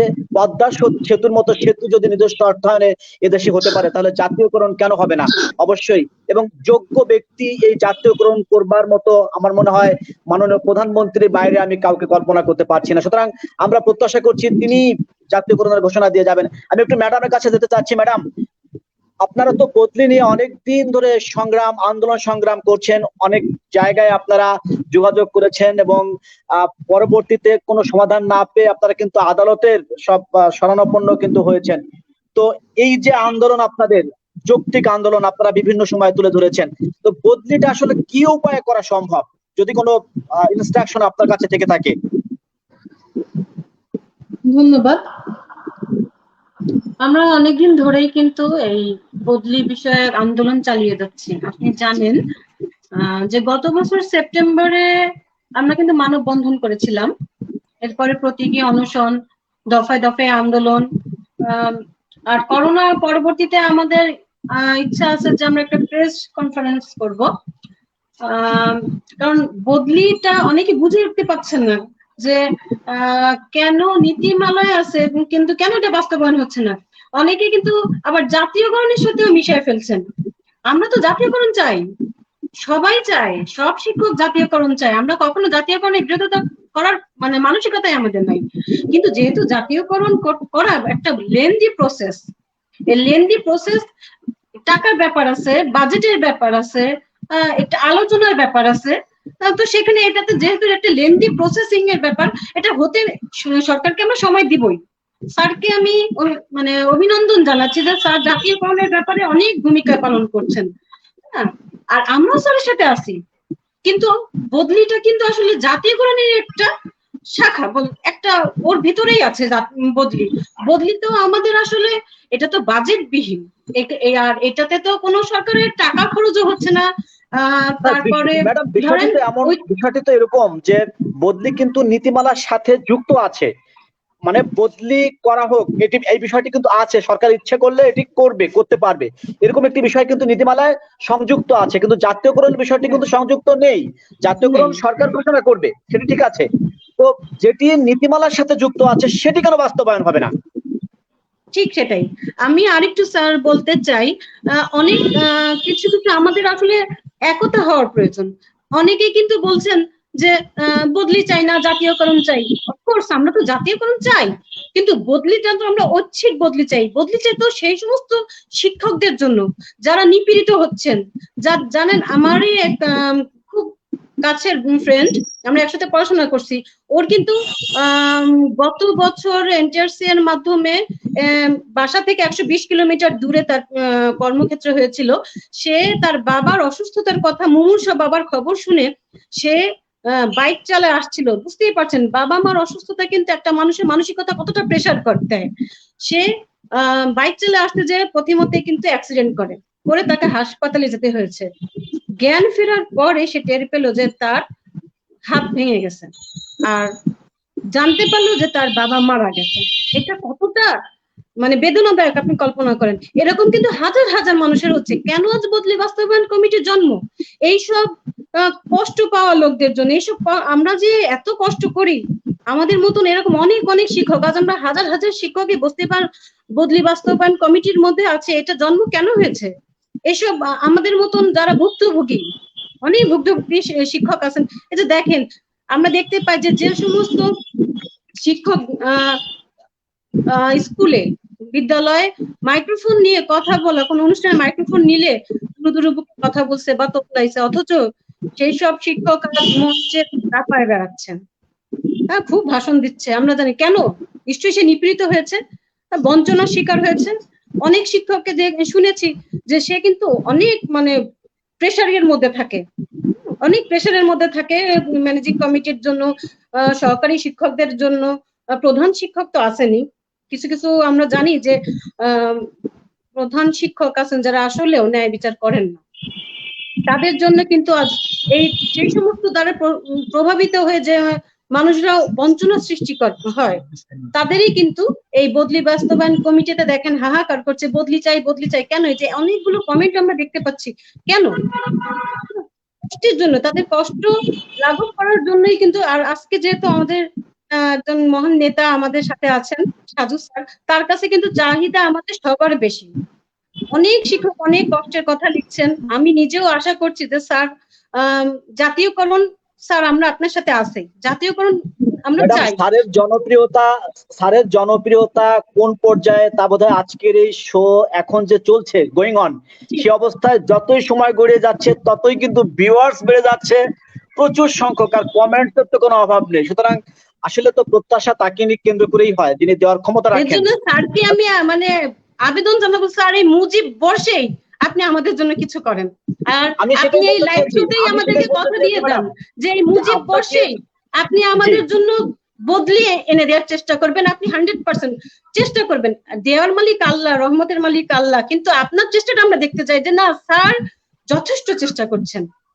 আমরা শুধু এইটা দেখ স্যার আপনি আমাদের বলে যান এই লাইভে, আমরা একটু মনে শান্তি পাই যে স্যার অন্তত আমাদের সাথে আছেন। স্যার আমাদের আজকে কথা দিয়ে যাবেন যে আমি 100% আপনাদের সাথে আছি। স্যার আমরাও কথা দিচ্ছি যে বদলি হয়ে আমাদের মানসিক প্রশান্তি আসলে আমরাও আপনার সাথে মানে মানে সাহায্য করবো, তো শুধু লাইভে নয়, সরাসরি পাশে থেকে যেভাবেই বলেন স্যার ডাকলেই চলে আসবে ইনশাল্লাহ। আমরা সমস্ত বাকরুদ্ধ, আমি মানে টোটালি মানে কি বলবো যে ওয়ার্ডলেস, মানে এইসব কথা যখন আমার কানে পৌঁছায় যে কোনো শোতে, যে একজন শিক্ষক বা শিক্ষিকার বদলির জন্য তার আকুতি কোন পর্যায়ে, স্যার আপনি কি বলবেন? স্যার আপনার কাছে মানে ক্লিয়ার একটা মানে স্পেসিফিক একটি বিষয় তুলে আনার চেষ্টা করছেন, মানে পাওয়ার চেষ্টা করছেন, মানে এই বিষয়টি আপনি কি বলবেন স্যার, কিভাবে ব্যাখ্যা দিবেন? I don't know sir. ধন্যবাদ। আমরা দেখতে পাচ্ছি আসলে আজকে আপনারা এই লাইভ অনুষ্ঠানটি অনেক লোকে দেখছেন। এই মুহূর্তে আমি দেখছি যে 751 জন এই মুহূর্তে লাইভে আছেন। আমরা বুঝতে পারছি যে এটা কতটা হিট করেছে আপনাদের এই দাবিটার প্রতি, আপনাদের যে একাত্মতা বা ম্যাডাম বলেছেন, ম্যাডাম আসলে ভালো বলেন, আমার ভালো লাগলো তোমার কথা শুনে। দেখুন একটি বিষয় আমাদের কিন্তু অবশ্যই বুঝতে হবে যে আমি যদি আমাকে যারা জানেন, যারা আমাকে চেনেন, আমার জীবনে কোনোদিন আমি অসুস্থতা আমাকে স্পর্শ করিনি, অন্যায়ের কাছে আমি মাথা নত করিনি। এই রাজনৈতিক কারণে কিন্তু আমাকে জীবনে অনেকবার মৃত্যু হয়েছে। ধরুন শেখ হাসিনা নিজে আমাকে একাধিকবার আমার জীবন বাঁচিয়েছে। অনেক ইতিহাস, যারা আমার রাজনৈতিক ইতিহাস জানেন তারা যে সেটা জানে। আমি যে কাজটি শুরু করছি আমি শেষ করে তারপর ছেড়েছি। তো এগুলো অনেক লম্বা ইতিহাস। যে কথাটি আপনারা বলেছেন যে যে বিষয়টা, এটা প্রথম থেকে এই করোনার মধ্যে কিন্তু আমি আমার বাড়ি ব্রাহ্মণবাড়ি, আপনারা তো জানেন, আপনাদের নেতারা কিন্তু আমার বাসায় গিয়েছেন করোনার এই সংকটের মধ্যে। যখন করোনা চরম সংকট ছিল, সিরাজ সাহেব সহ আপনারা আমার বাসায় ব্রাহ্মণবাড়ি আমার বাসায় গিয়েছেন। আমি এবং আপনাদের এই দাবি কিন্তু শিক্ষার্থীদের মাধ্যমে প্রথম আমি এটা সামনে আনি। আপনারা আমার শিক্ষার্থীগুলো খেয়াল করে দেখবেন, এই আজকে যে ইস্যুটা জনপ্রিয় হয়েছে, এই চাকরি ইস্যুটা কে এনেছে? আমি 15 সালে সর্বপ্রথম, 11 সালে আমরা শাসিত করি, 11 সাল থেকে, এবং শাসিত কিন্তু মাননীয় প্রধানমন্ত্রীর পরামর্শে গঠিত হয়। এটা মূলত 2002 সালে শাসিতের প্রথম জন্ম হয়, আনুষ্ঠানিকতা হয় কিন্তু 11 সালে। সেখানে আমরা বলেছি যে আসলে এই শিক্ষা যদি আমি গুণগত মানসম্পন্ন শিক্ষা চাই, তাহলে আমাদেরকে শিক্ষকদেরকে মন খুলে প্রাণ উজাড় করে দিয়ে তাকে পঠন পাঠন মনোযোগী পরিবেশ সৃষ্টি করে দিতে। এর মাঝে বদলিও একটা। এখন যে মানুষটি বাড়ি নীলফামারী চাকরি করেন খাগড়াছড়ি, যেমন আমার পাশের এলাকায় আমার জেলায় ছেলে, পাশের উপজেলায় সে চাকরি করে খাগড়াছড়ি। এখন সে বলতে স্যার আমার বাবা অসুস্থ, আমাকে দেখতে আমি সুযোগ আমি পাই না, আমি চাই আমার বাবার পাশে থেকে সে জীবন তাকে সেবা দিতে। এটা কত বড় মানবিক! সে তো টাকা চাচ্ছে না, সে চাচ্ছে তার বাবার সেবা দিতে। এই কাজটি কেন হবে? আমি আপনাদেরকে কথা আজকে নিশ্চিত করে বলতে পারি, অবশ্যই আপনাদের প্রতি কার্যকর। এই জন্য যা যা করা দরকার সেটা আমরা করছি এবং করব। এবং এর Thanks a lot, ব্যাপারে sir. যদি মাননীয় প্রধানমন্ত্রীর কাছে যেতে হয়, আমি তো বলেছি যে আমার এই দাবিগুলো কিন্তু মাননীয় প্রধানমন্ত্রী টেবিলে আমি প্রধানমন্ত্রী চেষ্টা করেছি, এবং আমার শুধু হাতে যে কথাগুলো বলা সেটা অনেকে ফেসবুকে দিয়ে অনেকে অনেক কথা বলে। আসলে চেয়ারটা কি জিনিস, চেয়ারটায় বসলে পুরো বোঝা যায় দুনিয়াটা কিভাবে চলে। আমাদের এদেশে দেশটা চালায় আমলারা, এটা আপনাকে বুঝতে হবে। কিন্তু তো আজকে এই আমলাতান্ত্রিক যে জটিলতা থেকে বেরিয়ে আমাকে অতি অবশ্যই বাস্তবায়ন করতে হবে। এই জন্য আমরা জাতীয় সমাবেশ করছি এবং করবো। তবে এটাও ঠিক, আমরা যেটা বলতে চাই যে আমাদের এই সরকারকে অবশ্যই আন্দোলন তো গণতান্ত্রিক অধিকার, আন্দোলনের মধ্যে যারা বিভিন্ন ষড়যন্ত্র করেছিলেন তারা কিন্তু বিভিন্ন ভাবে তারা কিন্তু গভর্নমেন্ট ধরে ফেলেছে। এইসব এমন কিছু করা ঠিক হবে না যেটা নাকি সরকার প্রতিপক্ষ করে। যে সরকার চাইবার আগেই দেয় তাকে কেন আমি মানে অন্য পথ অবলম্বন করব? আমরা চাই এই পর্যন্ত শিক্ষার যে অর্জনগুলো আমরা করেছি রাজপথে আন্দোলন করে নয়, আমরা টেবিলে বসে যুক্তি দিয়ে, মেধা দিয়ে, আমাদের রাজনৈতিক প্রজ্ঞা দিয়ে, আমার স্বাধীনতা শিক্ষক পরিষদ আমরা এ পর্যন্ত প্রতি বছরে অন্তত মাসে আমরা 2টা সেমিনার করি। জেলা উপজেলা পর্যায়ে জেলা আমার কমিটি আছে বাংলাদেশে, যেখানে মন্ত্রী, এমপি, সুশীল সমাজ, বুদ্ধিজীবী, শিক্ষাবিদ সবাইকে নিয়ে কিন্তু আমরা জনমত তৈরি করেছি শিক্ষার একটি গুণগত মান কি প্রয়োজন, এবং এভাবে কিন্তু আমরা এগিয়ে যাচ্ছি। যার জন্য আমরা বলছি আপনারা সেখানটার মধ্যে আস্থা রাখুন, সরকারের মধ্যে আস্থা রাখুন, আপনারা ঐক্যবদ্ধ বলতে আমি এটা বলতে চাচ্ছি আমরা যারা শিক্ষক দল মত ভুলে যান। আমাদের উচ্চ একটা আমার শিক্ষক, আমরা পেশাজীবী, আমাদের পেশার উন্নয়নে আমরা একটি টেবিলে আসতে চাই। যখন এটা করতে পারবেন অনেক কিছু আপনারা পাবেন।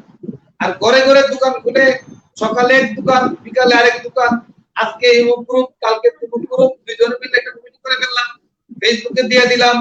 কদিন আগে দেখলাম যিনি তারেক জিয়ার ছবি বুকে ঝুলায় বসেছেন, তিনি এখন করে আমি আওয়ামী লীগ করি, তিনি এখন বঙ্গবন্ধু ছবি ঝুলায় কইতে আমি আওয়ামী লীগ করি, আমি আওয়ামী লীগ।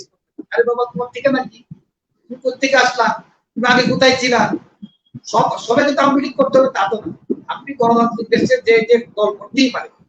আমরা মনে করি যারা আমরা পেশাজীবী, আমাদের পেশার উন্নয়নে, আমাদের স্বার্থে, শিক্ষার স্বার্থে আমাদের কিছু কিছু জায়গায় একটি একমত আমাদের হওয়া উচিত। এটা যদি আপনি করতে পারেন আমাদের অনেক সমস্যায় সহজে সমাধান করতে পারবেন। তা যদি করতে না পারেন সমস্যা কিন্তু সমাধান করা কঠিন হবে। আমরা কেন করতে, আমরা সহজ করতে চাই, সবাই মিলে ঐক্যবদ্ধ হয়ে আমরা আমাদের দাবিগুলো আমরা আদায় করতে চাই। ধন্যবাদ।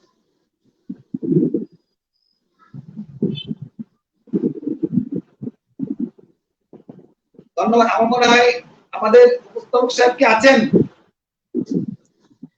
স্যার আমি আছি স্যার আপনার সাথে। আছেন আমাদের সাথে? জি স্যার, আমরা চালিয়ে যাব। ও আচ্ছা, না না স্যার আমি আছি তো, আমি একটু বাইরে চলে গেছিলাম আপনাদের দুজনকে রেখে। স্যার আমরা সকলেই প্রত্যাশা করছি যে বঞ্চিত শিক্ষক সমাজ অনেক অধিকার থেকে তারা বঞ্চিত, এবং এই শিক্ষক সমাজ আপনার দিকেই তাকিয়ে আছে, আপনার নেতৃত্বে তাদের অধিকারগুলো অর্জিত হবে বলে আমার বিশ্বাস। আসলে তো বৈষম্যের শেষ নেই। একজন সরকারি প্রাথমিক স্কুলের যিনি দপ্তরি, তার চাইতে যখন একজন শিক্ষক বেতন কম পাবেন তখন তার যে মানে যন্ত্রণা শিক্ষকতার ক্ষেত্রে এবং ক্লাস শ্রেণীকক্ষে পাঠদান করবার ক্ষেত্রে, এবং তার যে লজ্জা লোক মানে সমাজের কাছে, এগুলো কিন্তু আসলে বোঝানোর মতো নয়। এবং এই বিষয়টি কিন্তু মাননীয় শিক্ষামন্ত্রী ইতিমধ্যে উপলব্ধি করেছেন। আমরা অবশ্যই প্রত্যাশা করছি যে তার নেতৃত্বে এবং আপনাদের সহযোগিতায় প্রত্যেকের অবশ্যই আমরা চাইবো যে এটি অচিরেই এই সমাধানগুলো হবে। বিশেষ করে আপনি অবশ্যই জানেন যে একজন শিক্ষক যখন নিয়োগ হয় তার নিয়োগকালীন সময় থেকে, যেদিন তিনি তার নিয়োগ যোগদান হবে তার, সেদিন থেকে কেন তাকে বেতন দেওয়া হবে না? কোন চাকরিতে এরকম নিয়ম আছে যে একজন নিয়োগ পাবে কিন্তু তিনি পরিশ্রম করবেন, তাকে বেতন দেওয়া হবে না? শিক্ষকতার ক্ষেত্রে এই বিষয়টি কিন্তু আমরা লক্ষ্য করি যে নিয়োগ পাচ্ছেন বাট এমপিও না হলে তাকে বেতন দেওয়া হবে না। স্যার এই বিষয়টি স্যার কেন স্যার? আপনি যেটা বলেছেন ঠিকই বলেছেন। চাকরির সংজ্ঞাটা কি? চাকরির সংজ্ঞাটাই হইলো যেদিন থেকে আপনার এমপি শুরু হলো আপনার চাকরি কাউন্ট শুরু। এটা আগে ছিল, এখন তো সেই সিস্টেম নাই। এনটিআরসির মাধ্যমে নিয়োগ হয়, এখন আর সেই সুযোগ নাই। তবে যেটা হলো যে আমাদের যেহেতু সংকট তো অনেক আছে, প্রায় আজকে আমার 4,500 প্রতিষ্ঠান এখন এমপির বাইরে আছে, এটা কিন্তু আমাদের মাথায় রাখতে হবে। তারা কোনো বেতনই পান না, অনার্স মাস্টার্স তারা কোনো বেতনই পান না, প্রতিষ্ঠান থেকে নাম করতে কিছু টাকা পান। স্বতন্ত্র একটা দায়ী, তারা 500 টাকা বেতন ছিল, সেটাকে আমার হস্তক্ষেপে তারা যখন আন্দোলন করেছিল তাদের এমন পর্যায়ে ছিল তারা প্রেস ক্লাবে মাসের পর মাস অনশন করছে, কেউ জিজ্ঞাসা করতে যায় নাই। আমাকে এসে বললো, স্যার আমরাও তো শিক্ষক, আমরা আপনারা তো বড় শিক্ষক, আমরা ছোট শিক্ষক পড়াই, স্যার দয়া করে আপনি আসুন আমাদেরকে বলুন, কিন্তু আপনারা বাড়িতে যান। আমরা একটু কিছু নিয়ে বাড়িতে যাই, তাদেরকে বলে এসেছিলাম যে আপনারা বাড়ি চলে যান, আপনাদের এই দাবিগুলো আপনাদের পক্ষ থেকে আমি লড়াই। এবং তারা কিন্তু বর্তমানে 2,500 টাকা বেতন পান, 1524টি প্রতিষ্ঠান আছে। এর বাইরে আছে আরো প্রায় 3,000 প্রতিষ্ঠান তারা বেতনই পান। এসিটি শিক্ষক যারা মেধাবী প্রজেক্টে ছিল, বিজ্ঞান পড়ায়, অঙ্ক পড়ায়, ইংরেজি পড়ায়, সব বিশ্ববিদ্যালয়ে পাশ করা, তাদের প্রজেক্ট শেষ, এখন তাদের চাকরিও নাই, প্রজেক্টও নাই, বেতনও নাই। এটা তো হওয়া উচিত না। এই যে মনে করেন আজকে আমাদের অনেক শিক্ষক তাদের অবশ্যই সমাধান করতে হবে, সেটা আমরা চাই অ্যাফিলিয়েশন মুক্ত সমস্ত যেহেতু অনেক টাকার বিষয়, পর্যায়ক্রমে বলছি সরকার প্রথম 1624টি প্রতিষ্ঠান, এবার করতে 730টি প্রতিষ্ঠান, এটা কিন্তু বিলুপ্ত হয়েছে, বাকিগুলো হতে হবে। আপনি যে কথাটি বলেছেন যে আজকে এই যে এমপি যে সংকট, এই সংকট তো আওয়ামী লীগ সৃষ্টি করে না। 2004 সাল যখন বিএনপি ক্ষমতায়, তখন এমপি বন্ধ করা হয়েছিল, এ কথা তো আমরা অনেকে ভুলে গেছি। বরং আওয়ামী লীগ ক্ষমতা এসে চালু করেছে, শুধু বন্ধ করেছিল বিএনপি সরকার। সুতরাং আমাদের বক্তব্য হলো এটাই, আমরা এই দেশটাকে এগিয়ে নিতে হলে আজকে জননেত্রী শেখ হাসিনার নেতৃত্বে বাংলাদেশ সারা বিশ্বে আজকে উন্নয়নের রোল মডেল। এই উন্নয়নের রোল মডেলটাকে যদি আমরা বিশ্বের সাথে তাল মিলিয়ে চলতে চাই, আপনাকে একটু ইন্টারাপ্ট করবো স্যার, একটু ইন্টারাপ্ট করবো। আমি বদলি বাস্তবায়নের যে স্বপ্নদ্রষ্টা, বদলি নিয়ে যিনি স্বপ্ন দেখেন, যার নেতৃত্বে বদলি বাস্তবায়ন কমিটি এগিয়ে যাচ্ছেন, সেই বদলি বাস্তবায়ন কমিটির সম্মানিত সচিব সাজুল ইসলাম স্যার, তাকে আমি একটু যুক্ত করতে চাচ্ছি শেষ মুহূর্তে। আমি একটু যুক্ত করতে চাই তাকে। স্যার আসসালামু আলাইকুম, কেমন আছেন স্যার? স্যার আপনি কি শুনতে পাচ্ছেন আমাকে? জি স্যার, ভালো আছি। আপনারা ভালো আছেন স্যার? যদিও নেটওয়ার্ক একটু প্রবলেম, আপনাদের শো আমি শুনছিলাম, অত্যন্ত চমৎকার আলোচনা হয়েছে। ধন্যবাদ জানাচ্ছি অধ্যক্ষ জনাব শাহজাহান আলম সাজু স্যার, ধন্যবাদ জানাচ্ছি জাহিদুল ইসলাম প্রধান স্যারকে আজকে সুন্দর একটি প্রোগ্রাম করার জন্য এবং প্রোগ্রামের মাঝখান দিয়ে আবার আমাকে প্রবেশ করানোর জন্য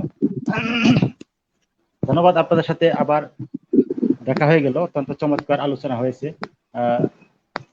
আসলে স্যার, এই যে শাহজাহান সাধু স্যার এতক্ষণ আপনার বিভিন্ন বিষয়ে গুরুত্বপূর্ণ তথ্য দিয়েছিলেন, এর মধ্যে আমি জাতিকরণের বিষয়টা, আমি একটা বিষয় যেটা বলতে চাই, বাংলাদেশের শিক্ষক যতগুলো আমার মনে হচ্ছে তার চেয়ে বেশি সংগঠন হয়ে গেছে নামে বেনামে। এই যে এগুলো ফেসবুক ভিত্তিক দু একটা কিছু কিছু সংগঠন আছে, তারা শুধু নাম মাত্র পত্র পত্রিকায় দুই এক কলাম লিখে দু একটা স্মারকলিপি তারা মেসেঞ্জারে পাঠায় কিংবা ইমেইলে পাঠায়, অথবা পিউনের কাছে গিয়ে এটা জমা দিয়ে তার একটা রিসিপ্ট কপি নিয়ে আসে, কিন্তু ভিতরেও আবার ঢুকে না, ভিতরে না ঢুকুক, বাইরে তো একটা ছবি থাকবে সেটা না, ইমেইলে পাঠিয়ে দিয়ে তারা আপনার অথবা পিউনের কাছে সেটা একটা রিসিপ্ট কপি নিয়ে আসে, ফেসবুকে পোস্ট দিয়ে বলে যে আমরা জাতিকরণের জন্য মাননীয় প্রধানমন্ত্রী সাক্ষাৎ চেয়ে আসছি। আসলে কি এভাবে চিঠি দিয়ে কি আর জাতিকরণ হবে? জাতিকরণের জন্য তো পরিকল্পনা লাগবে, কষ্ট করতে হবে, কাজ করতে হবে, মাননীয় প্রধানমন্ত্রীর সাথে কর্তৃপক্ষের সাথে দেখা করতে হবে। যাদের আসলে দেখা করার সেই সুযোগ নেই, অথচ তারা বিভিন্ন সমালোচনা নিয়ে ব্যস্ত। আসলে আমরা বেসরকারি শিক্ষকরা দীর্ঘদিন যাবৎ এই জন্য লাঞ্ছনা ভোগ করতেছি, কারণ আমাদের মনে হচ্ছে 52টা সংগঠন, আমরা কিন্তু আমি 52টা সংগঠনের কিন্তু নামই আসলে আমি বলতে পারবো না সবগুলো। 52টা সংগঠন যদি একত্রিত না হয় আসলে জাতিকরণ এটা আমরা আশা করতে পারি না তাড়াতাড়ি।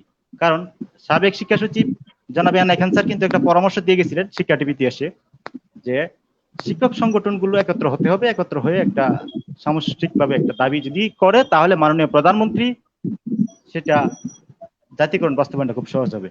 আসলে এই শিক্ষকদের এত সংগঠন, অতিমাত্রায় সংগঠন, নামে বেনামে সংগঠন এবং তাদের অধিকাংশই অবসরপ্রাপ্ত।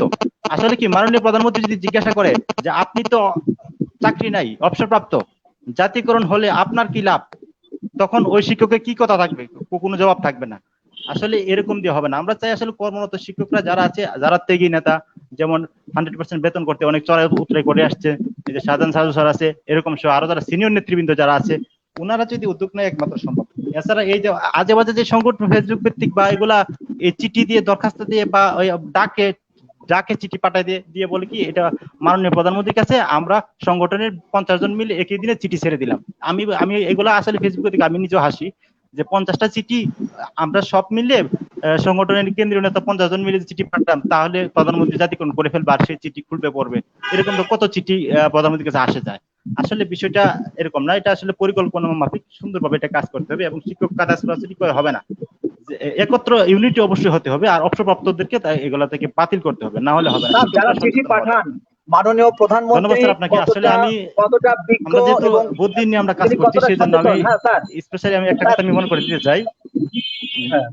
আপনাদের নেটওয়ার্কের সমস্যার কারণে জাহিদুল ইসলাম বুরহান স্যার আপনার কথা শোনা যাচ্ছে না, আমি শুনতে পাচ্ছি না। যাই হোক, তবু আমি নিজেতে বলে যাচ্ছি। জি, কুদরতি ক্ষুধা শিক্ষা কমিশন 1973 সালে গঠন করা হয় এবং 1974 সালে সেটা রিপোর্ট প্রদান করে। তখন থেকে কিন্তু স্যার বদলি বিষয়টা ছিল এবং এমপি নীতিমালা 1995 থেকে শুরু করে 2005, 2010, 2018 প্রত্যেকটা নীতিমালায় বেসরকারি শিক্ষকদের সরকার প্রয়োজন মনে করলে বদলি ব্যবস্থা চালু করতে পারবে, সেটা লেখা আছে, কিন্তু এটা আজও পর্যন্ত বাস্তবায়ন হয়নি।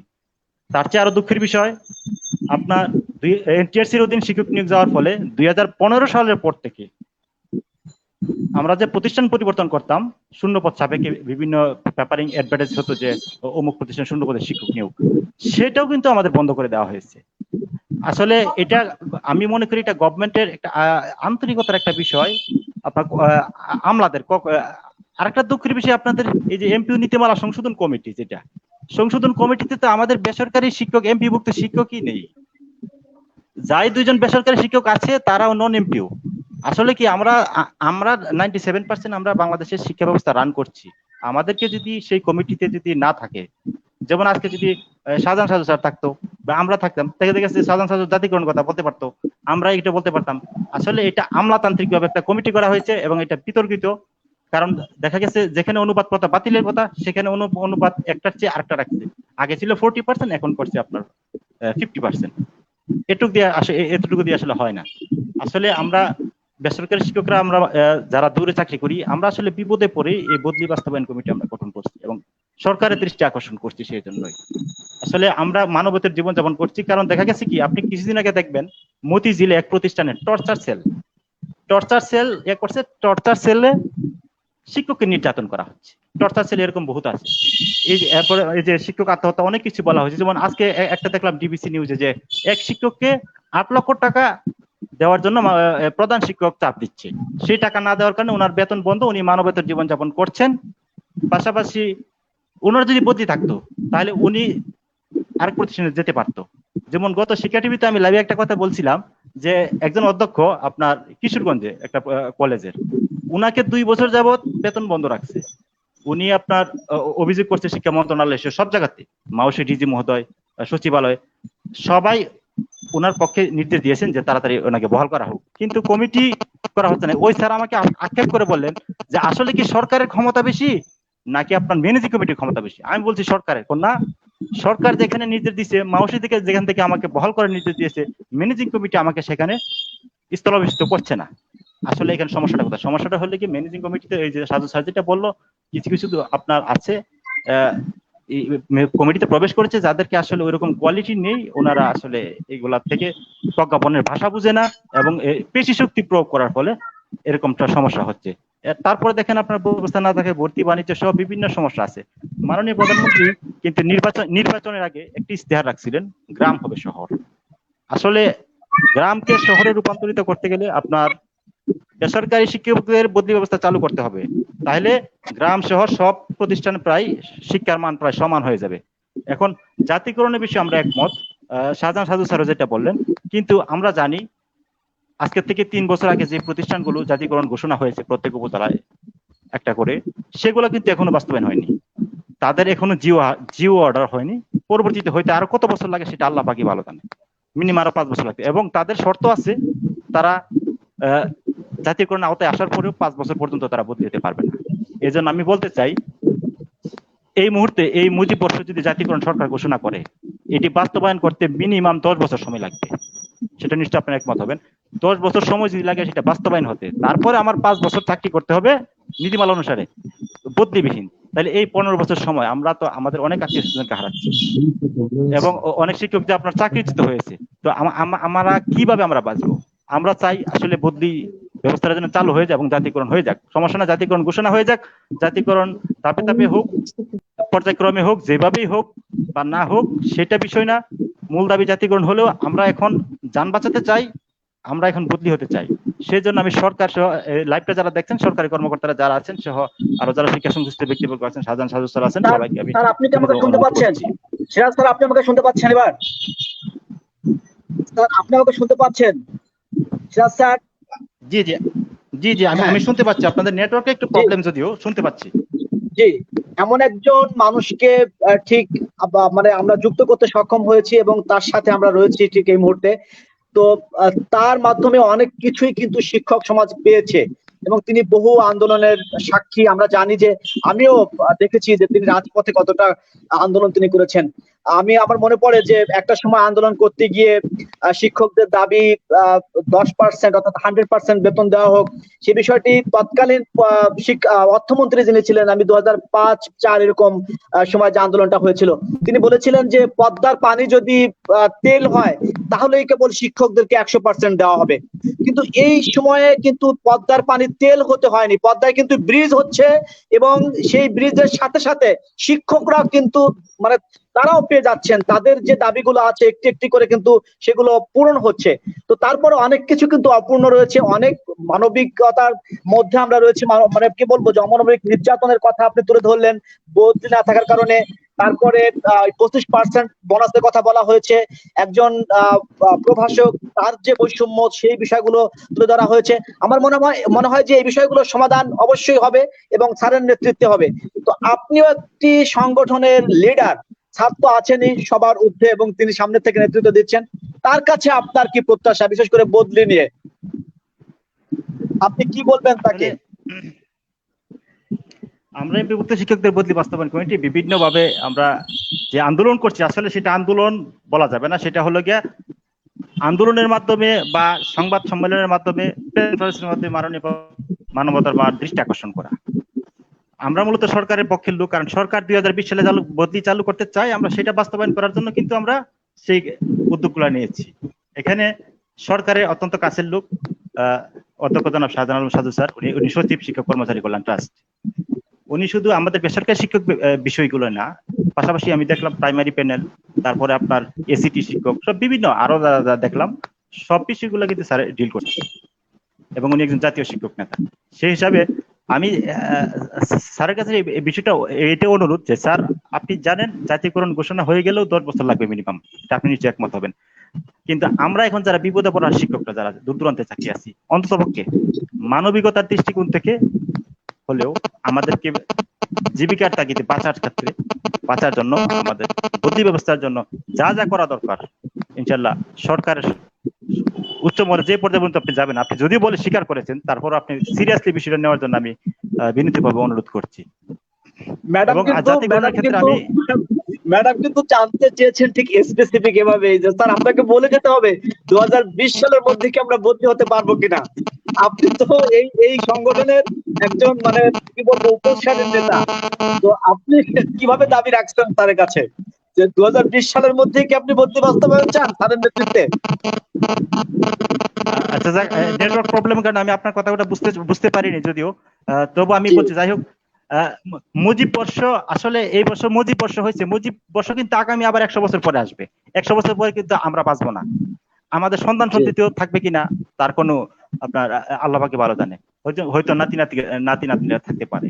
এখন আমরা চাই মুজিব বর্ষে বদলিটা দিয়ে সূচনা হোক, সূচনা হলে অন্তত পক্ষে আগামী 100 বছর পরে আমরা যদি না বাঁচি, আমাদের পরবর্তী প্রজন্ম তারা অন্তত পক্ষে যে বদলি যেটা ভোগ করবে, তারা এই নামটা মনে রাখবে যে মুজিব বর্ষে সেই বদলিটা চালু হয়েছে এবং জাতীয়করণ ঘোষণা হোক। এখন আমি যেটা একটা সিস্টেম বলতে চাই, যেটা বিষয়টা সবার দৃষ্টি আকর্ষণ করতে চাই, যে আসলে বদলিটা এটা একমাত্র 2 থেকে 3 ঘন্টার বিষয়, গভর্নমেন্ট যদি আন্তরিক হয়।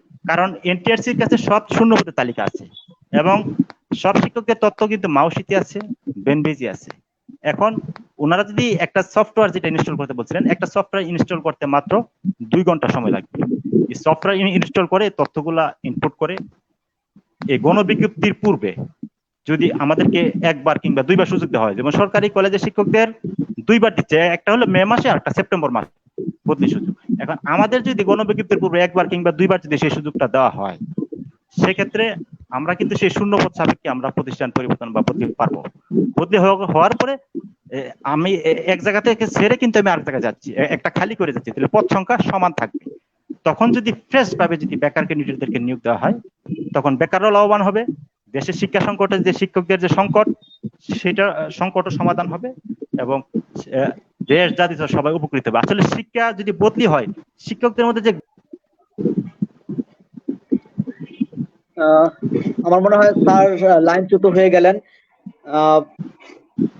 আমি হয়তো স্যার চেষ্টা করবে আবার ইন করার জন্য। স্যার আমি সাধু স্যারের দৃষ্টি আকর্ষণ করছি। স্যার ইতিমধ্যে আমরা প্রায় 1.5 ঘন্টার কাছাকাছি চলে এসেছি।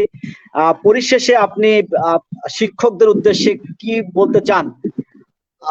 তাদের তো অনেক দাবি, আপনি তো নিজেই এই কমেন্ট গুলো পড়ছেন, আসলে এত বিষয় তো তুলে আনা সম্ভব নয়, এত বেশি বৈষম্য যে আসলে কোনটা রেখে কোনটা আপনাকে শোনাবো, আপনি সবই জানেন। তো আপনি কি আশার বাণী শিক্ষকদের উদ্দেশ্যে শেষ মুহূর্তে রেখে যেতে চান স্যার? আপনার দিকে সকলে তাকিয়ে আছে। ধন্যবাদ। ধন্যবাদ জনাব জাহিদুল ইসলাম বুরহান। আমি জনাব সিরাজ সাহেবের বক্তব্য শুনছিলাম, আমি এর আগে সাইদা পারভিনের বক্তব্য শুনছিলাম। তারা দুজনে খুব ভালো বলেন, কিন্তু তারা নিজেরা বক্তব্যে তারা যে আবেগ দিয়ে সৃষ্টি করতে পারে সম্ভব নয়, এবং তারা বাস্তব কথাগুলি বলেছেন।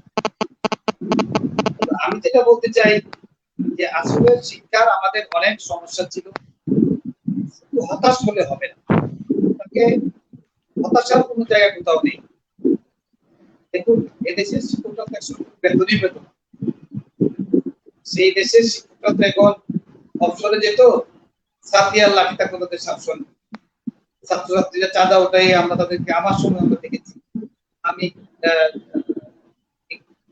ছিলাম, চাঁদা উঠিয়ে চাঁদা করে দিয়ে থেকে ফান্ড করা হতো, সেই ফান্ডে শিক্ষকদের বিদায় দেওয়া হতো, সেই বিদায় অনুষ্ঠানে তাদের ছাত্র বিদায় নামাজ তুলে দেওয়া। সেখান থেকে আজকে কিন্তু একজন শিক্ষক প্রিন্সিপাল 50 থেকে 60 লক্ষ টাকা নিয়েছে, একজন হেডমাস্টার 25 থেকে 30 লক্ষ টাকা নিয়েছে। এটা তো আমরা অ্যাচিভ করেছি। আমাদের সংকট, অনেক সংকট ছিল, সেই সংকট অনেকগুলো সমাধান করা হয়েছে, এখনো বেশ কিছু সংকট সমাধান করা হয়নি, সমাধান করতে। আমরা যদি গুণগত মানসম্পন্ন শিক্ষা চাই, আমরা যদি বিশ্বমানের শিক্ষা দিতে চাই, সরকারকে অবশ্যই আমাদের শিক্ষা হাতে বরাদ্দ বাড়াতে হবে। শিক্ষকদের যে সংকটগুলোর কথা বলা হয়েছে, এই সংকটগুলো সমাধান করতে হবে। বদলি, আমি একটা জিনিস বুঝছি না, আপনারা দুজনই বললেন, সিরাজ সাহেব এবং সাইদা পারভিন, এই বদলির সাথে জাতীয়করণের সাংঘর্ষিক কথা আসছে কেন? আমার মাথা কিন্তু ঢুকছে না, কিন্তু তারা ছড়ায়।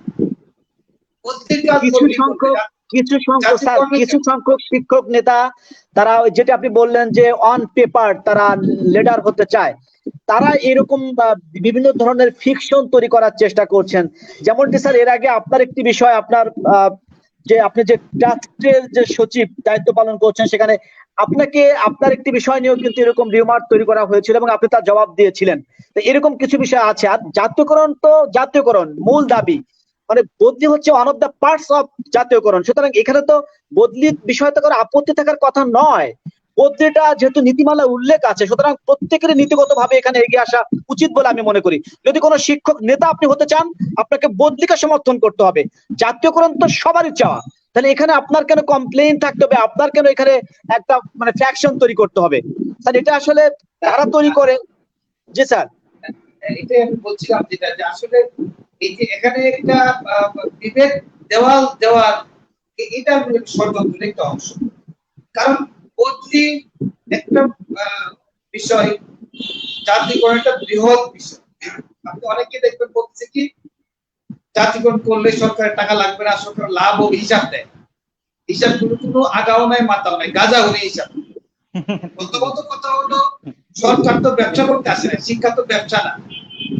শিক্ষা হলো সরকারের সবচেয়ে বড় বিনিয়োগ। শিক্ষার হাতে বিনিয়োগ করা মানে সবচেয়ে উত্তম বিনিয়োগ সরকার করবে। এখানে লাভ হবে কেন, লাভের হিসাব আসছে কিনা আমার মাথায় ঢুকে না। শিক্ষা জাতীয়করণ যে বিষয়টা, কেউ বলছে চাকরি জাতীয়করণ, আবার আমরা বলছি শিক্ষা ব্যবস্থা জাতীয়করণ। চাকরি জাতীয়করণ মানেটা কি? আমার বেতনটা মানে সরকারি করে দাও, আমি জাতীয়করণ হয়ে গেলাম, আর কিছু দরকার নেই। আমরা সেটা বলি না। আমরা বলি টোটাল শিক্ষার দায়িত্বটা রাষ্ট্রকে নিতে হবে। আমার বেতন বৃদ্ধির পাশাপাশি, আমার সামাজিক মর্যাদা বৃদ্ধির পাশাপাশি, আমার চাকরির বিষয়টা বৃদ্ধির পাশাপাশি, কমিটির দুরন্ত বন্ধু হওয়ার পাশাপাশি, একজন কৃষক শ্রমিক মেহনতি সন্তান যে স্বল্প মূল্যে লেখাপড়া করবে, সেটা আমরা চাই। সেটা হলো জাতীয়করণ, শিক্ষা ব্যবস্থা জাতীয়করণ। বদলি শিক্ষা ব্যবস্থা জাতীয়করণ এটা রাজনৈতিক সিদ্ধান্তের বিষয়, যেটা মাননীয় প্রধানমন্ত্রী পার্লামেন্টে বলেছেন নীতিমালাকে জাতীয়করণ করা হবে। জাতীয়করণের এটাই আমাদের বড় অর্জন যে আজকে আমরা বেসরকারি শিক্ষা 5% পাচ্ছি। বারবারের জন্য বলছি 5% ইনক্রিমেন্ট প্রাপ্তির মধ্য দিয়ে আমাদের জাতীয়করণের কাজ 80% এগিয়ে গেল। বদলি এটা তো টোটাল ভিন্ন একটা বিষয়। এর সাথে জাতীয়করণটা কেন টেনে আনা হচ্ছে এটা আমি ক্লিয়ার। দেশীয় প্রথা কেন থাকবে সভ্য দেশে? যারা সুনির্দিষ্ট মেয়াদের পরে তারা পরবর্তী ধাপে এগিয়ে যাবে, যেটা সরকারি কলেজে আছে, বিশ্ববিদ্যালয়ে আছে। আমরা যেটা বলেছি, আমরা যেটা বলতে চাই, বলেছেন আমার শেষ কথা হলো এই জায়গাটাই যে আমরা শিক্ষক, আমরা মানুষ করি। আমাদের আচার আচরণ শিক্ষক শুধু বলতে হবে। আমাদের মনে রাখতে হবে যে শিক্ষা কোন চাকরির একটা ব্রত। আমরা চাকরি করতে শুধু আসি নাই, আমরা দেশটাকে ভালোবাসি। এই দেশটাকে আমরা ভালোবেসে দেশটাকে আমরা এগিয়ে নিতে চাই। সেই জন্য আমরা শিক্ষকতা পেশাকে ব্রত হিসেবে গ্রহণ করছি। আমাদের মধ্যে দ্বিধা দ্বন্দ্ব বিভেদ ভুলে যেতে হবে। আমরা যে মত যে পত্রে হয়ে থাকি না কেন, শিক্ষার স্বার্থে, আমাদের নিজেদের স্বার্থে, দেশের স্বার্থে আমরা কমন দাবিগুলোর ব্যাপারে একটি মঞ্চে ঐক্যবদ্ধ হতে হবে। তা যদি আমরা করতে পারি তাহলে সেটা হবে। এবং এটাও আমি বলতে চাই, জাতীয়করণ ইনশাল্লাহ মাননীয় প্রধানমন্ত্রী জনাব শেখ হাসিনার হাত ধরেই হবে। আমাদের সুযোগ্য শিক্ষামন্ত্রী, আমাদের সুযোগ্য শিক্ষা উপমন্ত্রী, তাদের হাত ধরেই হবে। শিক্ষা যে সংকট গুলো আছে বদলি সহ অবশ্যই সমাধান হতে হবে। এজন্য আমাদের ঐক্যবদ্ধ কাজ করতে হবে। আমার সংগঠন স্বাধীনতা শিক্ষক পরিষদ, আমরা সব সময় এর সাথে আছি, আমরা থাকবো। আর আরেকটি কথা বলতে চাই, আগামী পরশুদিন 18 তারিখ বেলা 2টায় মাননীয় শিক্ষামন্ত্রী আমাদের স্বাধীনতা শিক্ষক পরিষদের জাতীয় শোক দিবস অনুষ্ঠান, যেটা আমাদের আলোচ্য বিষয় সুখাবহ আগস্ট এবং জাতির জনকের শিক্ষা দর্শন। জাতির জনক কেন জাতীয়করণ চেয়েছিলেন, কিভাবে শুরু করেছিলেন, আমাদের কি করা উচিত, এটা আমাদের আলোচ্য বিষয়। মাননীয় শিক্ষামন্ত্রী দীপুমণি প্রধানমন্ত্রী থাকবেন এবং শিক্ষা টিভি আমরা সরাসরি অনুষ্ঠান থেকে লাইভ করবে। আপনারা সবাই অনুষ্ঠানটিতে আমন্ত্রণ জানাচ্ছি। আর শেষ কথা হলো এই জায়গাটাই আমি আবারও শিক্ষা সংবাদকে ধন্যবাদ জানাই, জাহিদুল ইসলাম কোরআনকে ধন্যবাদ জানাই, তিনি এই আয়োজনটি করেছেন। এর সাথে টেকনিক্যাল সাপোর্ট যারা তাদেরকে ধন্যবাদ জানাই। আমি সাইদা পারভিন সিরাজ সাহেবকে ধন্যবাদ জানাই যারা আমার সাথে ছিলেন। আমি আর কথা না বাড়িয়ে যারা আমার কথাগুলো শুনেছেন আপনাদেরকে আমি কৃতজ্ঞতা জানাচ্ছি। আবারও বলতে চাই, আসুন আমরা আজকে সুখাবহ মাসে, যে মাসে জাতির জন্য হত্যা করা হয়েছিল, তার বিধি আত্মার শান্তি কামনা করি এবং তার রেখে যাওয়া যে সোনার বাংলা, তার কন্যা জনতা শেখ হাসিনা ডিজিটাল বাংলাদেশ একটি তথ্য প্রযুক্তি নির্ভর ক্ষুধা দারিদ্র শোষণ সাম্য রাষ্ট্র দেখেছিলেন। আমরা শিক্ষক সমাজ ঐক্যবদ্ধ হয়ে সেই দেশটিকে আমরা কার্যকর করি। এই কথা বলে শিক্ষকরা আসুন আমরা সবাই ঐক্যবদ্ধ হয়ে আমাদের নিজেদের স্বার্থ, এই কথা বলে আমার আসসালামু আলাইকুম। স্যার আমিও শেষ করতে চাই স্যার, কিছুক্ষণের জন্য বিদ্যুৎ ছিল না, যে কারণে আমি লাইনচ্যুত হয়ে গিয়েছিলাম স্যার। আজকে আমি আর বাড়াতে চাচ্ছি না, নেক্সট আবার কোনো শোতে আপনার সাথে আমার দেখা হবে সে আশাবাদ ব্যক্ত করছি। এবং যারা সম্মানিত অতিথি ছিলেন সিরাজুল ইসলাম স্যার এবং ম্যাডাম সাইদা ম্যাডাম, তাকেও আমি ধন্যবাদ জানাচ্ছি এবং বিশেষভাবে আপনাকে ধন্যবাদ জানাচ্ছি, আপনার মূল্যবান সময় থেকে আমাকে সময় আপনি দিয়েছেন। এবং নেক্সট আপনাকে আমি আবারও চাই আমার কোনো শোতে, আশা করি আপনি যুক্ত হবেন। এবং এতক্ষণ যারা ছিলেন, বিশেষ করে দর্শক এবং শিক্ষক মন্ডলী যারা ছিলেন, তাদেরকে প্রত্যেককে ধন্যবাদ জানাচ্ছি এবং নেক্সট কোনো শো দেখার জন্য অগ্রিম আমন্ত্রণ জানিয়ে আজকের মতো শেষ করতে চাচ্ছি। সবাই ভালো থাকবেন, শুভরাত্রি। ধন্যবাদ সবাইকে। ম্যাডাম অনেক ভালো বলছেন, সিরাজ সাহেব ভালো বলছেন, ধন্যবাদ। আমি একটু লাস্টে একটা কথা বলতে চাচ্ছিলাম, যদি একটু অনুমতি দেন। আমি লাস্টে একটা কথা বলবো, অল্প কথায়, যে একটা কমেন্ট একটু আগে পড়লাম।